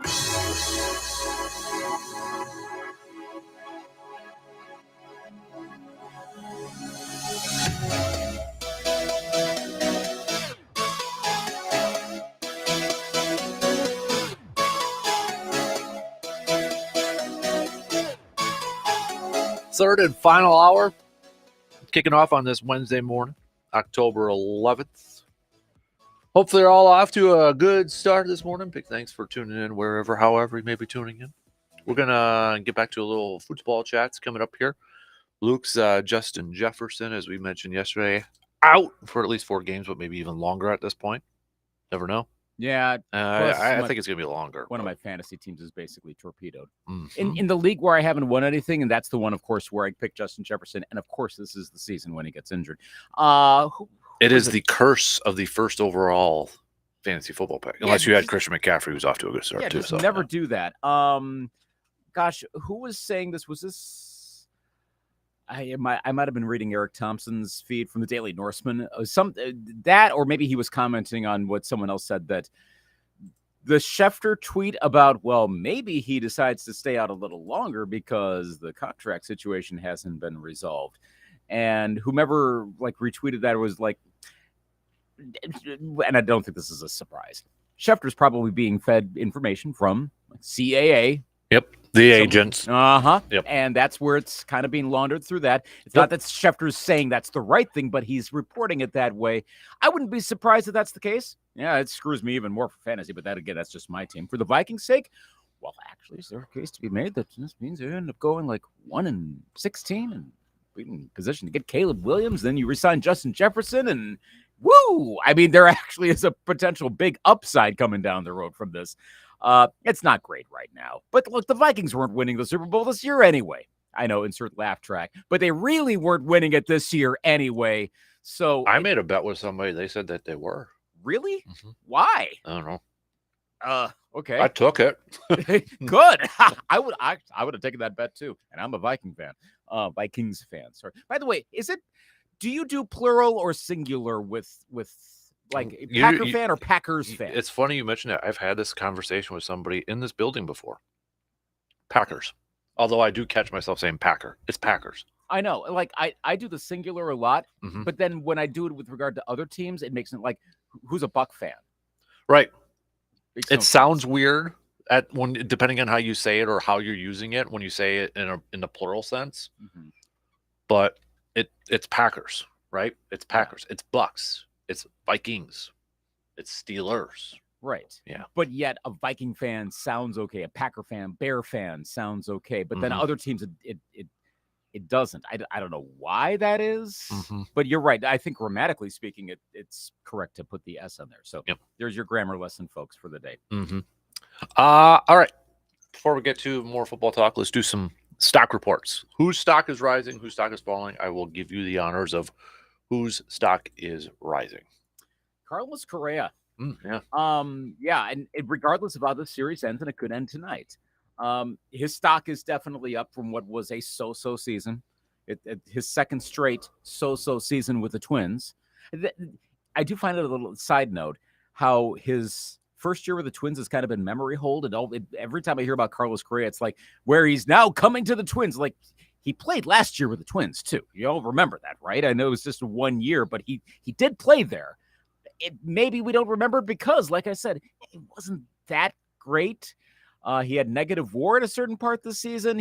I can't remember if the number of double plays he hit this year was a record for a particular stat, but it was bad. The reason I keep saying this, it's almost a cliche on my part. The reason you get Carlos Correa is what he's done in the playoffs. He's had, I can think of at least 3 cool defensive plays. There's the big one, obviously, throwing out Bo Bichette. But there's a couple others not as critical, but ones where you want Carlos Correa grabbing the ball and getting outs, turning double plays, throwing across the field. Offensive output's been, if not clutch, solid.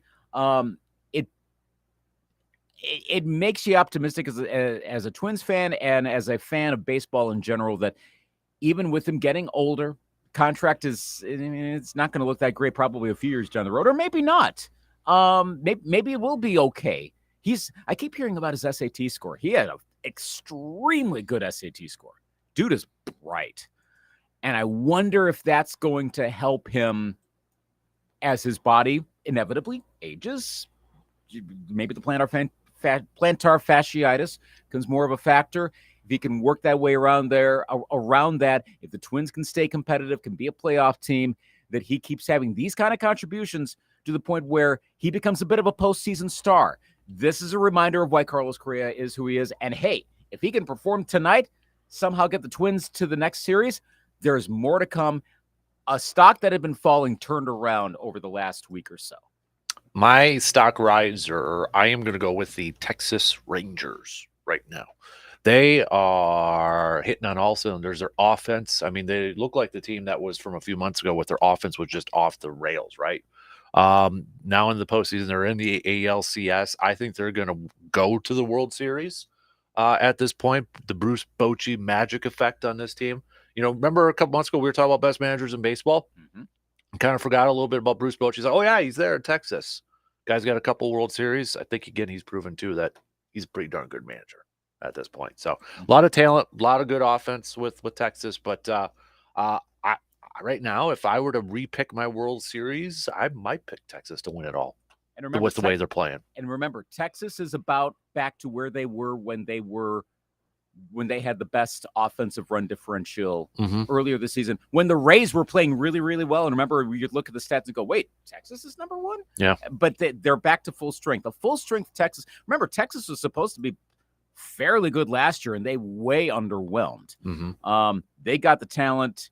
They are all. It's like the Diamondbacks. It's going to be easy for probably a lot of super casual sports fans to look. Hey, where did they come from? Well, if you've been paying attention, no. Yep, it's a good one. Stock faller. I don't know if this is his fault, but Brian Daboll's the Giants coaching rep is maybe he has the misfortune of being a New York Football Giants head coach. Which kind of seems to be a place where coaching careers go to die of late. I'm really curious to know if he was on board giving Daniel Jones that huge contract. I wonder. He doesn't seem to be all that pro Jones on the sidelines. No. Their DVOA right now is negative 52.8. There is a bigger gap. It's a stat from, by the way, if you're looking for DVOA, it's moved over to a new website this year, but Aaron Schatz is doing it over. It is at FTN Fantasy, but it's the same write-ups. They're last in offense, last in DVOA. There is a bigger gap between the Giants and number 31 Carolina than a gap between number 31 Carolina and number 25 Atlanta. The Giants suck. And I don't know how much that is Daboll. I don't know how much of that is the players he was given. But the shine's going to come off here if he can't resuscitate the season some way, somehow. Is it his fault that Evan Neal is a turnstile? I mean, that whole offensive line stinks. Yeah. So I don't know how much is on Daboll. It's one of those where, and I'm trying to prop him up a little bit more here, but his stock is falling by association. Mm-hmm. But if you don't turn this team around pretty soon, you can't be a really good coach of a really, really, really bad team. You're going to pull a team up at a certain point just because of sheer ability. And it's not looking as good. And last year's looking more and more like a fluke, which we kind of figured it sort of was, but it really is at this point. I am going with football as well as my stock faller, but I'm going to the college ranks and University of Miami. Oh, boy. Mario. Head coach Mario over there. What the heck was that? I thought the Pisarcik play was dead from the 70s. Nope. In case you didn't know or haven't heard or seen it anywhere, Miami had the game won. All you had to do was kneel it, but went all Madden and just like, no, I'm going to pad the stats and ran the ball, fumble, and Georgia Tech ended up getting a game-winning touchdown, and boom, Miami loses. They had it. All you had to do was kneel down. Kneel down. Nope. See, I actually think it would be more fun. It would be more entertaining. It would be technically more dangerous, so maybe we shouldn't be adding more competitive plays where you don't really need them, to ban kneels and force you to hold on, have ball control at the end of games. But as long as you have the opportunity to kneel the ball and be safe about it, I don't even need to follow that up. Like it's self-explanatory. Should we ban kneels or ban the brotherly shove tush push? Given especially, well, okay. So back to Daboll. Is that Brian Daboll's fault that they did a tush push and ended up with 2 injured players? Is that on Daboll for going, hey, we can do this, and it didn't work out? No. Or is that on a fluke of the situation? Is that because the Eagles know, like, they've adjusted the tush push? It's not run exactly the same way as when they started doing it. Also, Jalen Hurts, he can bench like 600 pounds or something? He's like ridiculously strong. That's part of it there too. It depends on your personnel. Mm-hmm. I wouldn't. If we have more injuries, I think we do get the tush push banned. But yeah, I think if it turns into like how they banned the wedge on kick returns, yep, that sort of thing, yeah, then I think you're going to see it. But unless if we don't see an increase in that, I don't see a world change. But one team, yeah, it's bad, but we can move forward from that. If we start getting like offensive lines are being decimated because of this, then it goes away. Then it's just something that the Eagles have figured out, and they can do it as long as they can, and then it will be done. But yeah, Cristobal, like, generally has been good, but I don't. I want to know what was literally in the mindset of this. Like, I want to go all Taylor Twellman on him. Like, I don't get it. I don't. It literally reminded me of like when you're playing Madden and you're just trying to pad the stats for your favorite running back or something like that. Or, I got to be number 1 in rushing yards, so I'm going to do this. Have we heard a really good explanation for it? I haven't. Ah. I don't think there really is a good explanation for it. Gosh. Right? I mean, come on. Just no. Oh, my goodness. I saw that. I'm like, this can't be real. That might be a top 5 coaching blunder of all time. That would be a good. You and Brandon need to come up with the top 5 of that. Top 5 worst coaching blunders. That's getting the recency bias right now. Mm-hmm.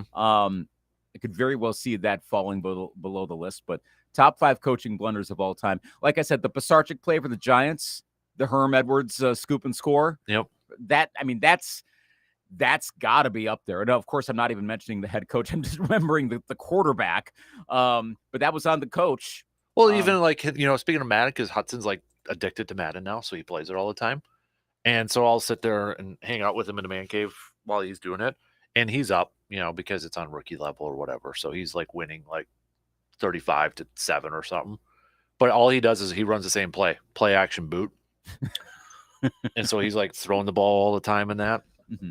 Even the announcers on the game, interesting decision, up by this much this late in the game, and they're still throwing the football.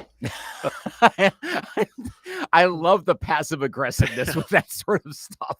It's like even the game recognizes stupid stuff like that.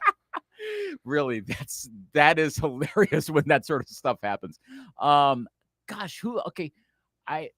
Giants list of New York Giants head coaches. Hey, as long as we're talking about bad coaching, John McVay. Yeah. John McVay was the head coach.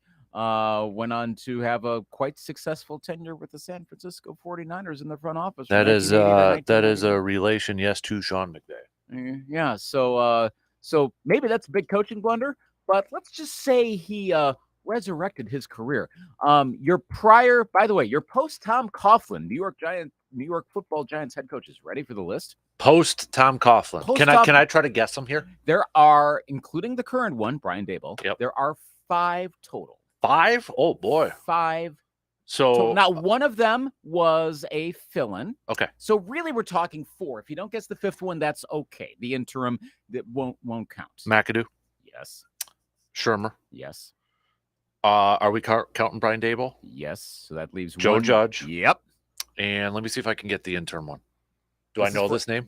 Oh yeah, you should. Yeah, I don't know if there's a Packer connection. Because the other ones, that's the funny thing. There's so many Packer connections with these.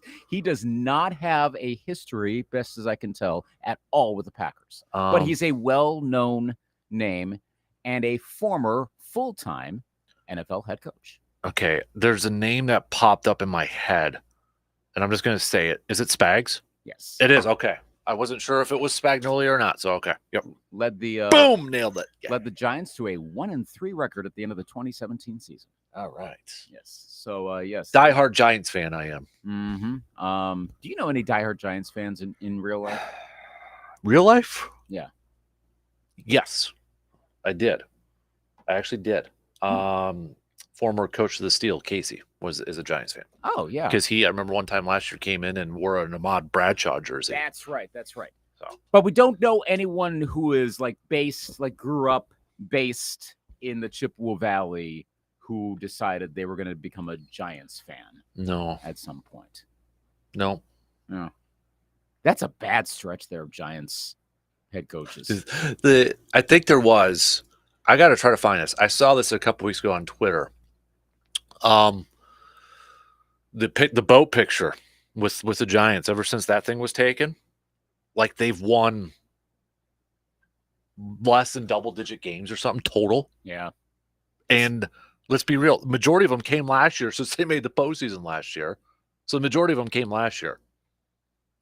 And it's bad. Jeez. Moral of the story, we've got examples of this. Football guys, don't go on boats during seasons. Ask Luke with his Vikings too. Yeah. Don't go on boats. It's bad. Yeah. It's don't go on boats. Don't coach the Giants. You do those 2 things, you've already narrowed down a whole lot of minuses in your potential future NFL career. Those 2 things right there. Gosh, I can't believe it. Jeez. Boats. I'm on a boat. Mm-hmm. I'm on a boat. I'm going to stop there because I can't finish it on the radio. Yeah. Just look YouTube. Watch it. So, yes. yeah. If anyone actually does not know what that is, A, I'm sorry, but B, cool. Go look it up on YouTube. It's great. Yeah, it is. The what do they call themselves? Lonely Island. Thank you. Yep. Lonely Island. Classic. Yep. All right, let's take a quick break. We'll talk some more football coming up here after these quick words.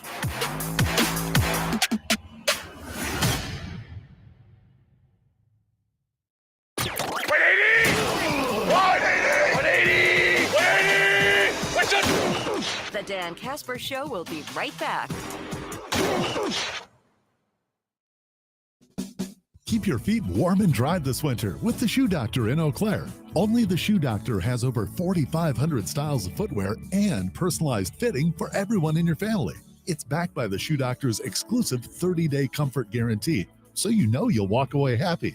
The selection, brands, sizes, widths, service, and prices that fit just right. Come see for yourself at the Shoe Doctor. Easy to find. 2321 Claremont near Fairfax in Eau Claire.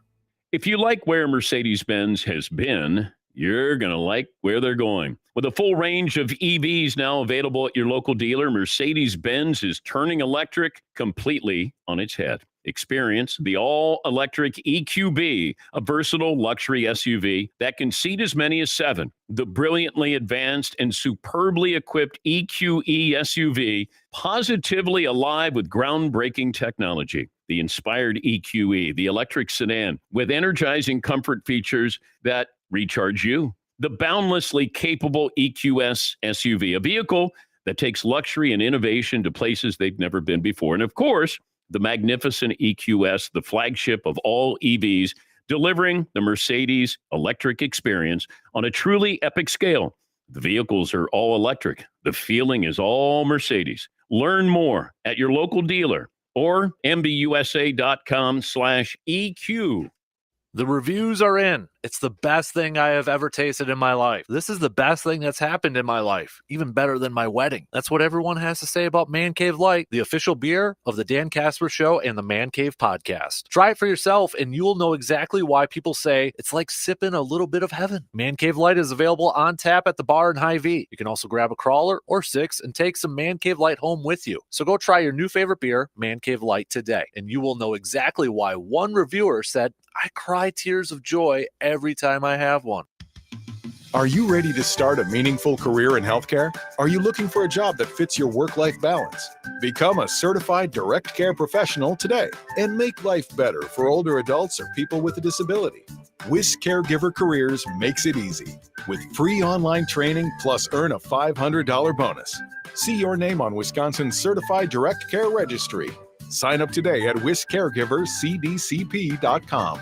Sponsored by the Wisconsin Department of Health Services. Life can be a real pain, but you know what? It doesn't have to be. That is if you visit Shepke Chiropractic. At Shepke Chiropractic, they're dedicated to helping you achieve a pain-free, healthy life. Dr. Logan understands that each person is unique and will tailor their care to meet your specific needs. Shepke Chiropractic's goal is to work with each patient to achieve their goals and perform to their fullest potential in the capacity that their life requires. They offer in-depth assessment and a thorough caring approach to correcting your body, mind, and soul. So let me ask you 2 simple questions. Are you tired of living with pain and discomfort? Are you ready to take control of your health and well-being? Don't let pain hold you back any longer. Make your appointment with Shepke Chiropractic at one of their 2 locations today. Just visit ShepkeChiropractic.com to learn more and to book your appointment. Your journey to a healthier and more fulfilling life starts here at Shepke Chiropractic. Make your appointment today at ShepkeChiropractic.com.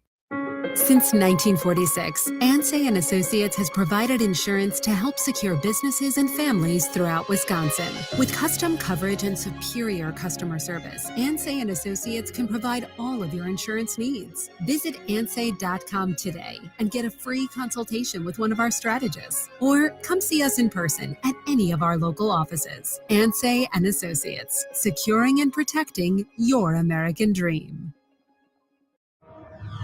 The latest sports news, scores, opinion, and commentary. If that's not enough, you should seek professional help. The Dan Kasper Show.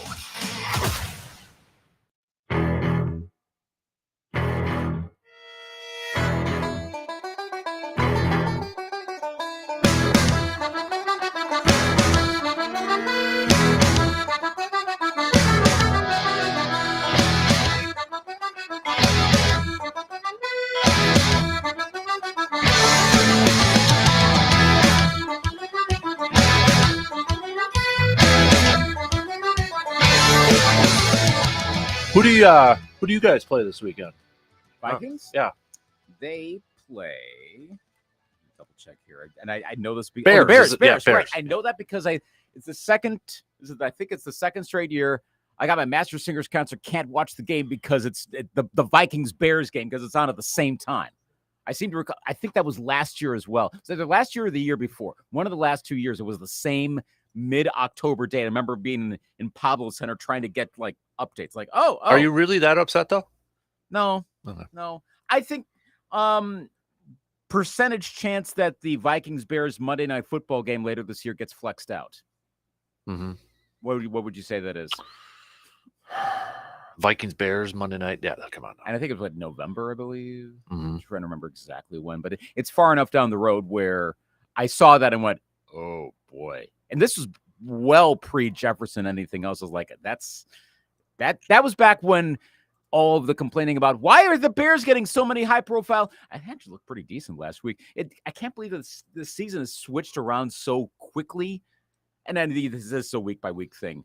But where right now, actually, the Bears might be the bigger draw than the Vikings. Okay, now that is a strong recency.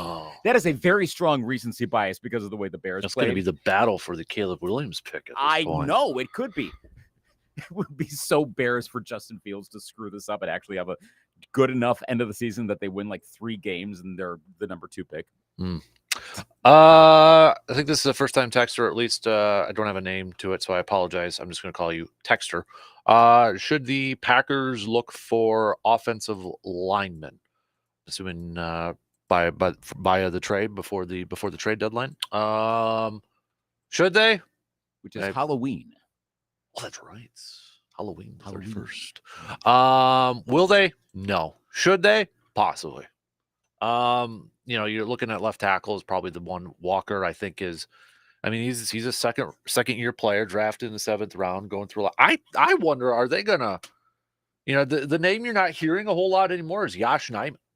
Yeah. Zach Tom is going to be staying over there at right tackle. They like him a lot. He's going to be there. John Runyon's going to be right guard. Myers going to be at center. Elton Jenkins, of course, is going to be at left guard. You take a look at the left tackle. I think they'll probably still continue to roll with Walker, but you kind of wonder, is Yosh Nijman in the doghouse here a little bit? Because Max Crosby was having his way Monday night, kind of going all across the line of scrimmage there. So I wonder, are we going to maybe see a little Yosh over there at left tackle at some point this season? At some point. Because who else would it be?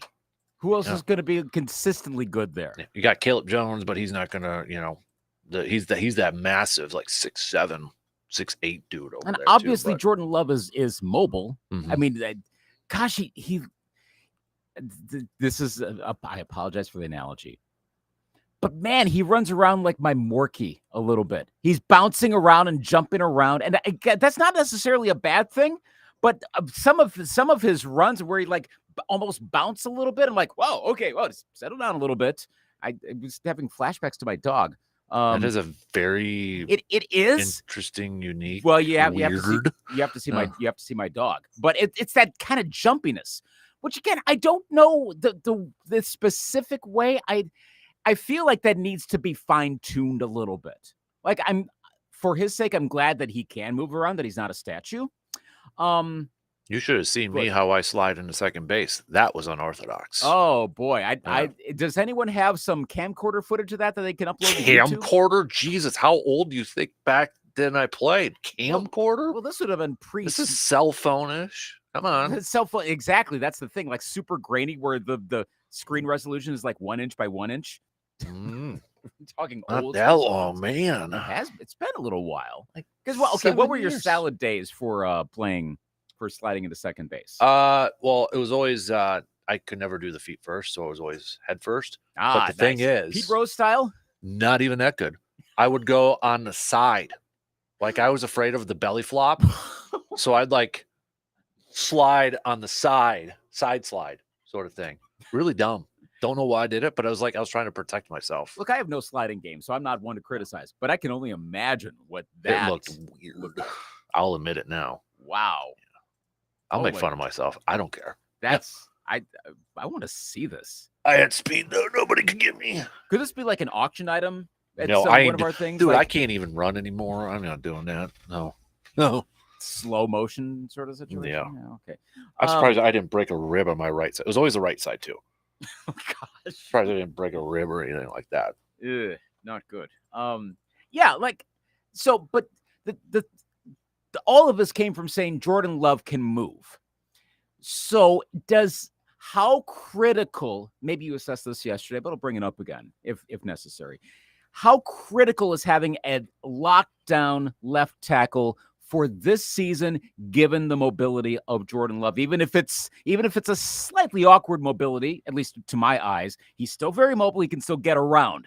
How critical is it this season? I still think it's critical in the aspect that he's not a Lamar Jackson mobile. Like he's not looking to run right away. He is still a pocket, and I think to just provide that. That's why I think the Chicago game, going back to that, having Bakhtiari out there and having that offensive line out there where he didn't get hit, where he barely got two quarterback hits I think he had against Chicago, to have that confidence to know that, hey, nobody's going to touch me, nobody is going to get close to me, I think is such a huge thing for Jordan Love. And maybe, I mean, when you look at the last couple weeks and the downplay of the offense, could you look at the offensive line play as issues with that? There might be some correlation to that, where Aiden Hutchinson Detroit was able to get after him, put some pressure on him.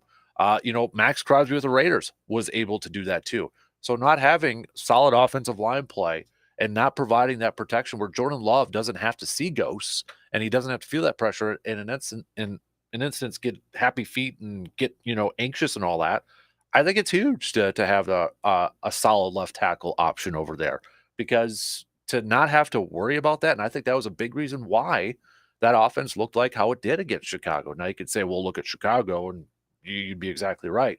But to have that offensive line play, to have that confidence to go out there and know, hey, I'm going to be pretty clean, I can do some stuff here, I think it's huge for Jordan Love, regardless if he can be mobile a little bit, because I don't think he wants to necessarily run. He's still looking to make plays down the field. He wants to be a pocket passer. He wants to throw and bail out at the last possible second if he has to.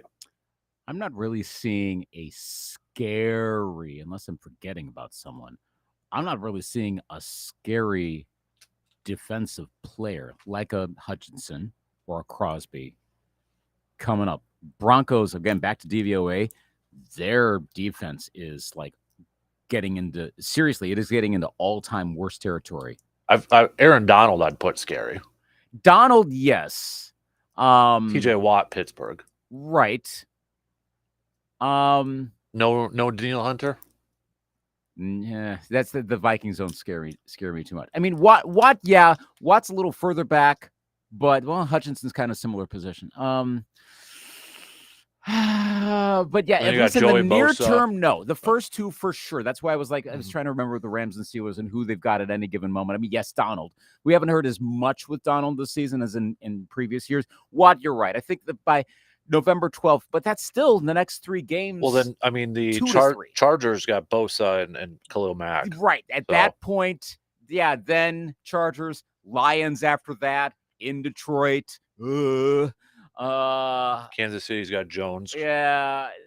There's a bit of a respite here the next 2 weeks, I would think. Where even if the offensive, it's not quite Civ level, but... But that's what's incumbent on Matt LaFleur to do a better job of preparation too, putting his team in a position to better succeed. Yeah. Whether it's, I know you mentioned yesterday he wanted to put Jordan more on the perimeter and such, and they weren't able to do that with, however the game was flowing and such. Whether that's having a moving pocket or, whatever the case may be. But definitely got to game plan this a little bit better. And I don't know if you saw Kurt Benkert's tweets yesterday. I did not. So I mentioned it in the first hour. But a couple of notes from Kurt Benkert. One, he says the Packers offense is outdated, which to me is a little surprising. I'm not saying I disagree with him. I mean, he was with the system a couple years ago. But it's surprising to me considering it's supposed to be like Shanahan, McDaniel, and McVay. But apparently it's not from what he's seeing. Because nobody's saying 49ers or the Dolphins are outdated, right? Nobody's saying that. Right. Heck, even the Rams offense, I think, is kind of surpassing some initial expectations for this year. For sure.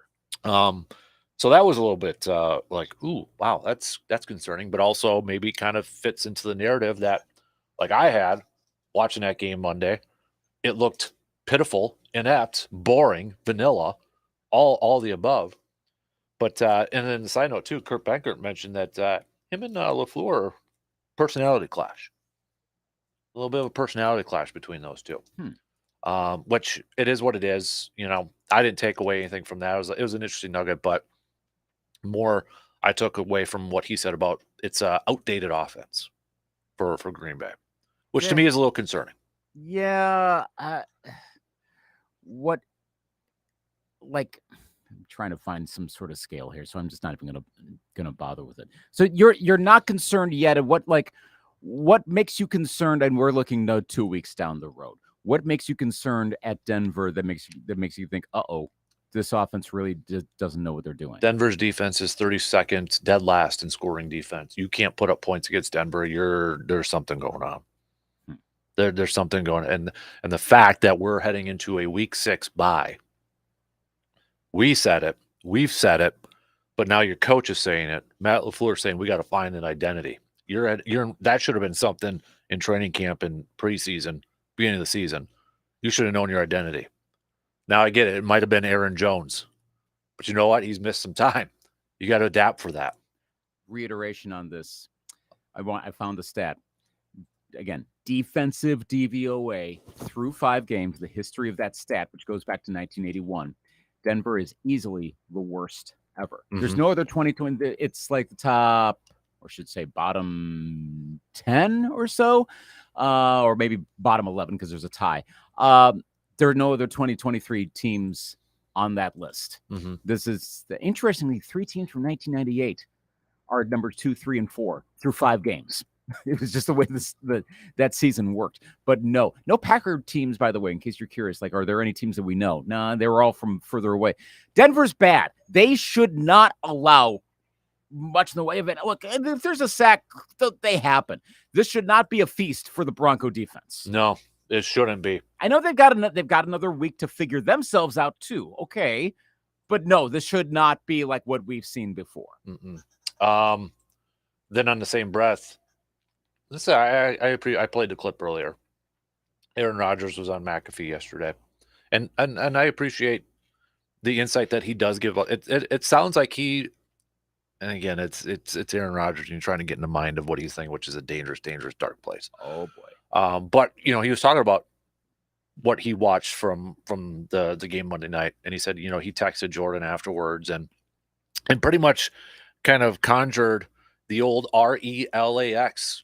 He ended it by saying, if I could tell Packers fans one thing, be patient. So it was like a little RELAX. He said they will figure it out. So I don't know if that made Packers fans calm down, more relaxed, or what. But I still think it's kind of cool to he doesn't hold that grudge or anything like that. At least it seems like. I am glad so far we've not heard like what we were all worried, like, there's going to be these insinuations, these comparisons. It's been nothing so far. So that's good. I mean, I took that as an encouraging sign that he's reaching out and saying that. And I would take that from any veteran, especially a veteran who's been as talented and has been as generally successful as Aaron Rodgers has been as an NFL quarterback. That's good.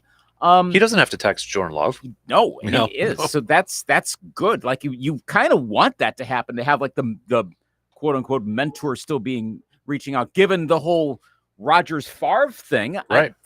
If you're a Packers fan, I would think you'd take that as an absolute positive. And the other thing with all of this is it is still early in the tenure of love. I know we judge stuff really fast. There's still more time to go. Yeah, there are plenty of things that are concerning, but those are things that can be worked out, both in terms of Love's play, in terms of the line, the offensive scheme. There is a lot of time to go with all of this. Are you unpeeling a cough drop right now? Yeah, why? I can hear it. Geez, that's really good pickup. Yeah. Oh, man. If there's one thing that works in this building, it's our microphones. Holy moly. When they're not falling off their stands. Yeah. Wow. Okay. Yeah. But no, I'm guilty of it, and I think a lot of people are guilty of it. We got a little excited after week 1. We kind of maybe raised that bar, drank a little of the Kool-Aid right away, and said, "Oh yeah, division championship." What, you weren't drinking Kool-Aid. I was drinking a Victory Scotch. There was another lovely beverage you were enjoying. I was drinking a Victory Scotch. You're Yes, exactly you right. were. By the way, I have not been able to enjoy the new Victory Scotch I know. since the New Orleans one there. So, And you can't even do it's a bye. I mean, hey, they can't lose this week, right? This is true, but they also can't win. Yeah. So there's no victory involved. No. So hopefully against Denver, I'll be able to enjoy the new Victory Scotch over there. But, I hope. I mean, for your sake, I hope so. mm-hmm. And the other thing too, it was. I wonder, with the whole Aaron. I think Aaron Jones is the straw that stirs the drink in this with this offense. I do wonder now, though. Does A.J. Dillon fit this style of offense? Like A.J. Dillon, I think, could fit a couple of years ago when you still have Devontae and Aaron. And that's the other person. Like everybody's like, well, Aaron Rodgers made Matt LaFleur all these wins and that. Don't forget about how good Devontae Adams is and was with Green Bay. Right? I mean, you look at Miami, Tyreek Hill, Jalen Waddle, 49ers, Deebo Samuel, Brandon. Devontae Adams was a big reason, too, why they won a lot of games. Not all Aaron Rodgers. I would love a Devontae Adams right now. But I do wonder, when those guys were together, you weren't really preparing to stop the run. You were still worried about Tay and Rodgers. And Jones and Dillon benefited from that. But when you don't have Aaron Jones and A.J. Dillon is your lead back, that power guy, not the scat, not the elusive back, does that fit this style of offense? I don't think it does. Because, again, I'll use the comparisons just because we assume that's what the style of offense they want to be. That's the style that LaFleur grew up. McCaffrey with the 49ers, right? He's not a big back. He's a scat back. He's an Aaron Jones type of back. Can anybody generally name who the running backs are in Miami, even though they're actually leading the league in rushing? But it's Raheem Mostert, who was with the 49ers too. Achane. Achane, yep. That's been part because he blew up with 70 touchdowns, and now he's on IR, I think. Yep. Or at least he's injured for a while. Was that drive where basically it was hand the ball to Dillon and keep rolling through? Was that? It was a high school offense. It was, and it worked. But was that the classic, we see what the Raiders are doing. We can take advantage of this. And we're going to run it up the gut the whole way through, right to the end zone. And they did. And then the Raiders adjusted. Was that as plain of a situation as what we saw there? Because otherwise it would have been A.J. Dillon the rest of the game, and it wasn't. Mm-hmm. That was a great Dillon drive. I mean, you still look at the overall numbers. It wasn't great numbers. No. It was one great series. Mm-hmm. He made the one really good foot in the dirt, change direction move. Yeah. And the wide zone scheme. Yeah. Overall, though, it's not there. And you can't rely on having those kind of drives be the core for your defense, because a lot of defenses are going to figure out life pretty fast and not allow that to continue. So the run game is I know you'd rather have Aaron Jones, obviously, but there is something schematically or player wise, there's something lacking there too. Mm-hmm. And I don't know how quickly you can adjust that, short of having an Achane come out of the blue and blow up for a few games. Sam Congato. Gosh, I love Ryan Grant. Oh man, 07. Yep. James Starks, 2010. Right at the end there. Eddie Lee Ivory. I'm just throwing out names now. Okay. But I, not to get in the whole draft thing because it's way too early, but I think it's clear a top need for Green Bay next year is going to be a running back. Is that? Oh boy, here we go. How high do you draft a running back? Right. Packer edition. Oh, boy. I thought Aaron Jones, this is his final year based off the cap hit and contract, but now you kind of wonder, okay, if he's that pivotal, you bring him back? Maybe, but then does he do what we've seen with some of these other folks? Like, hey, cool, Dalvin Cook got signed. Insert cricket sound effect. Mm-hmm. Not to say that Aaron Jones is suddenly going to fall off, but that's the concern. Like, let's watch what happens with the Colts, and we don't know what's going to happen. But now Jonathan Taylor's signed, got a relatively decent contract. But is Zach Moss going to take over there? Like, I don't know. Like, first time since his second year in the league, Aaron Jones has missed 3 or more games. All right, I'm putting you on the spot here, and if you want to punt on this, that this is totally okay. But based on what we know of potential running backs could be available next year, and figuring that the Packers are probably going to draft, and they could very well move around, but let's say they're probably drafting, I don't know, if the way the season is going, let's say somewhere between it's 10th and 17th. Let's just say that. Do you draft a running back there? Do you move a little bit to fall down to like 19th or go up to 8th? Or do you say, screw it, we're waiting till the second round on a running back based on who you think might be available? You might need more time to investigate who's possibly going to be available. I know it's still fairly early in the college season too. But your first... I mean, if there was a Bijan Robinson available, would you draft first round? Would you feel comfortable drafting Bijan Robinson like 12th? Uh-huh. Yeah. Okay. Now, Braylon Allen. I don't know. It's an interesting choice. Because he's only 17. That's a joke, people. He's 18. No, well, that's 19 now, but yeah. Wow. He's getting kind of long in the tooth there. Mm-hmm. Okay. So as much as we collectively rip picking running backs early in the draft, it might still, gosh. I'm looking up some. How would Packer fandom react to the team continuing their no first round stretch, but they choose a running back in means? And which might be the absolute right choice. Yeah. But can you imagine what the reaction is going to be to that?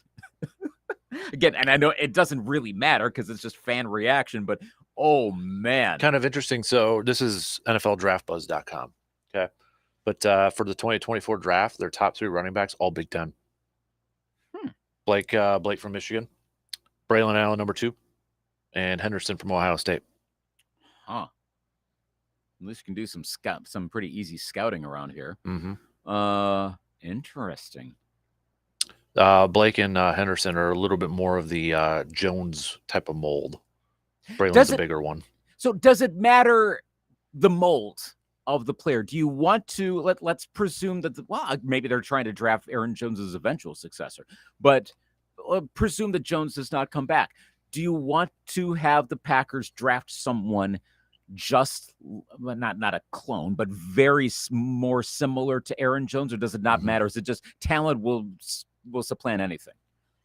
No, I think you got to find the guy that's going to fit your system, what you want to do. And that's probably, and you think an Aaron Jones style running back, and what he can also do outside of running the football, just also potentially being a bit of a passing game threat. That's the key to solve. I mean, if Aaron Jones is at 100% based on his talent, is the problem. Yeah. I'll have to think about that. Yeah, because that might take care of a whole lot of issues. But again, he's also not 100% a running back. A.J. Dillon is a pure running back, right? Essentially, Aaron Jones is a little bit more of a hybrid. And I will, I've seen it mostly on Twitter and Facebook too. I feel like now a lot of fans, and this is going to be a soapbox thing for me. I don't want to cheer for coaches or root for coaches to get fired, because that means your team stinks. You know what I mean? Yeah. Like, I want Joe Barry to succeed. I want Matt LaFleur to succeed. I hope they can figure it out. You can like their style or not. I want them just to win games. So I feel like everybody that just goes now on social media and vents off. What are you really rooting for at that point? Failure? I mean, are you rooting for failure at that point? Now, I get it. Some people, they already stink now, so it's time. Just stop. Well, just stop. And again, back to fandom, how much does it really matter? The folks at Lambeau know way more about exactly the reasons why this sort of stuff is happening. If they figure it's Joe Barry, they will get rid of Joe Barry. If it's Can you imagine if Twitter was around when Mike Holmgren decided to stick around with this guy named Brett Favre for, the first year or two? Gosh, it would have been bad. You know what I mean? Like, and they would have pulled through it, but it would have been far more insufferable. Because, I mean, were you old enough to remember the sentiment of Favre's got on the verge of being out of this team? Yeah, because, I mean, there was talk at the time. Yeah, Mark Burnell was going to take over. I think it was a game in Minnesota. And can you? I just imagine, like, if social media was there, Holmgren would have been getting ripped a new one. It wasn't just pre-social media; it was almost mainstream internet. This is back when you had those Prodigy commercials running during the Super Bowl, and that was about just a handful of people. So there was nothing like that. This was all based on TV and newspapers and Sports Illustrated and word of mouth, and it was bad. Mm-hmm. But understandably, because he was, Favre was shaky at times, and that's putting it nicely. Yeah. Oh boy, it would have been far worse back then. You're right. But no, the folks at and before anyone goes, yeah, well, Joe Barry's got to have the dirt on someone. No, he doesn't. No, this is not conspiracy level stuff. Come on, and there's not. I mean, maybe there's a loyalist sort of thing, and yeah, that does become a problem. And maybe it's more of a thing on Brian Gutekunst and getting further up. Maybe. I'm going to presume probably not. Also, who's necessarily going to be better? You probably could have said, hey, Vic Fangio. Dolphins defense is not playing well. Yeah, I was one who wanted Vic Fangio, and that's where I was really bullish on my – and they're not doing well. You're exactly right, Luke. They're covering this up with – well, I don't want to say covering it up, but it's not as big of a deal because their offense is playing so well. Mm-hmm. Maybe they've got a scheme better. I don't know what. But that guy you want – hey, well, look at the Vikings right now. Brian Flores. Ooh, that sounded good. Their defense is not playing that well this season. I'm waiting for the people to come out and say, get Mike Zimmer. Oh, boy. Oh, gosh. I'm pretty sure most of the Viking personnel that have any remembrance of Mike Zimmer, at least right now, are be like, no, thank you. We're good. Mm-hmm. We will lose games 100-0 before bringing Mike Zimmer back. He wasn't that bad, but the people that had to day in and day out be under him, players, nah, they're good. They're good. But that could be the personnel, which means this again, maybe it's a Gutekunst thing, maybe it's an injury thing. There are a lot of other factors to this, so let's not root for a guy to get fired because it's not as much as we might think it's the right thing to do. Maybe it turns out to be not that bad. Eventually they will figure something out, and they may make the wrong choice, but that's how football works. Not everyone can have the number one defense. Mm-hmm. Sorry, there's 32 teams. You can't all be number one. Well, and I hope, as a fan, I want Joe Barry to be figuring out and be a coordinator of a top 5 defense. I'm not going to root for him to get, keep stinking so you get fired. Also, which defense was worse, this year's or the 2008 Packers? Well, 2008 one gave easily. Up a lot of like this. If anyone, but what happened after that? To be fair, right? McCarthy fired Sanders and hired Dom the following year. But that was a worse situation. Right. This is not like, wow, Joe Barry sucks. He doesn't suck as much as what we saw in 2008. I saw this. We got to take a really quick break, but I just saw Pro Football Focus tweet this. No defensive back in the NFL this season has made as many stops in the run game as Rudy Ford for the Packers. Rudy Ford's actually been playing pretty decent. Rasul Douglas has been playing pretty good too. Yeah, see, they're green shoots. Mm-hmm. This team. All right, quick break. We'll be back.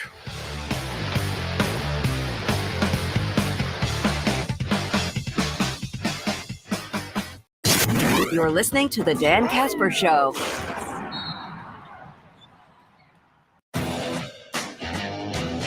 Join us and other Brewers fans for a fantastic spring training trip of a lifetime in beautiful Arizona. 6 nights, 3 Brewers games, 2 days of sightseeing, and much, much more. Plan your vacation now. Stay at the Crown Plaza Phoenix Chandler Golf Resort with Uber vouchers for rides between Phoenix airports and the resort. There's a welcome reception, daily breakfasts at the resort, 3 Brewers spring training games, professional guide with motor coach transportation to Sedona and Tucson, hosted by Arizona Baseball Tour staff. There's a souvenir t-shirt and 1 complimentary bucket of range balls per person at the resort golf course driving range. It will be an exciting, fun-filled excursion with memories for a lifetime for everyone. The Brewers Spring Training Trip to beautiful Arizona. Don't miss it. For more information, get to this station's website and begin your vacation today. Drought, war, and rising food prices have devastated families in poverty. $50 provides a food kit to feed a family for a month. Just text the word radio to 97646. Here's a message just for the attorneys out there. So you passed the bar, joined a firm, or even built your own. Now are you finding out that you're doing more administration than actual law practice? Lexicon can help. Lexicon is a legal technology provider with over a decade of experience streamlining administrative tasks like timekeeping, billing, and more, so you can focus on maximizing billable hours and increasing client satisfaction. Call 855-4-LEXICON or visit lexiconservices.com/go to learn more.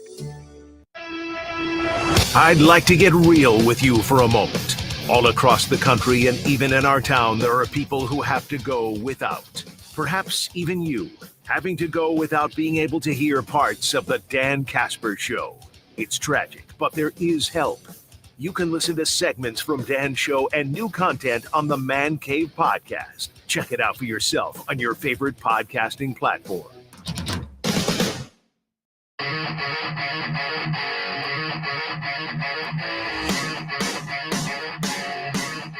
Only a couple minutes left, so who wins tonight? I think the Astros do. This is probably going to be quite the bullpen game for Houston. The one good thing for Tonight. Yeah. Got the NL tonight. Oh, you are referring to the National League games. Yes. Yeah, because the Twins do play. Yep.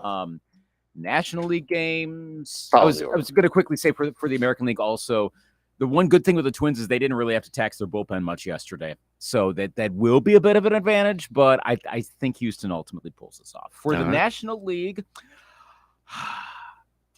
Diamondbacks, I think they're going to sweep it. Who's pitching tonight for Phillies Braves? Phillies Braves. I had it up here, but it's freezing. It says Nola's going, and then it says undecided here yet for Atlanta. So okay. Yep, that's what I see. It's still TBD.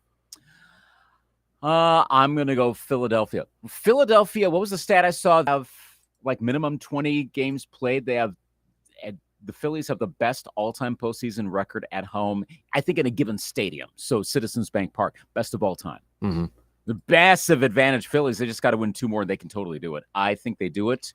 I think they win tonight, and I think we're going to end up with the Phillies Diamondbacks LCS, and then the Battle of Texas Rangers Astros. You're going to hear so much of that.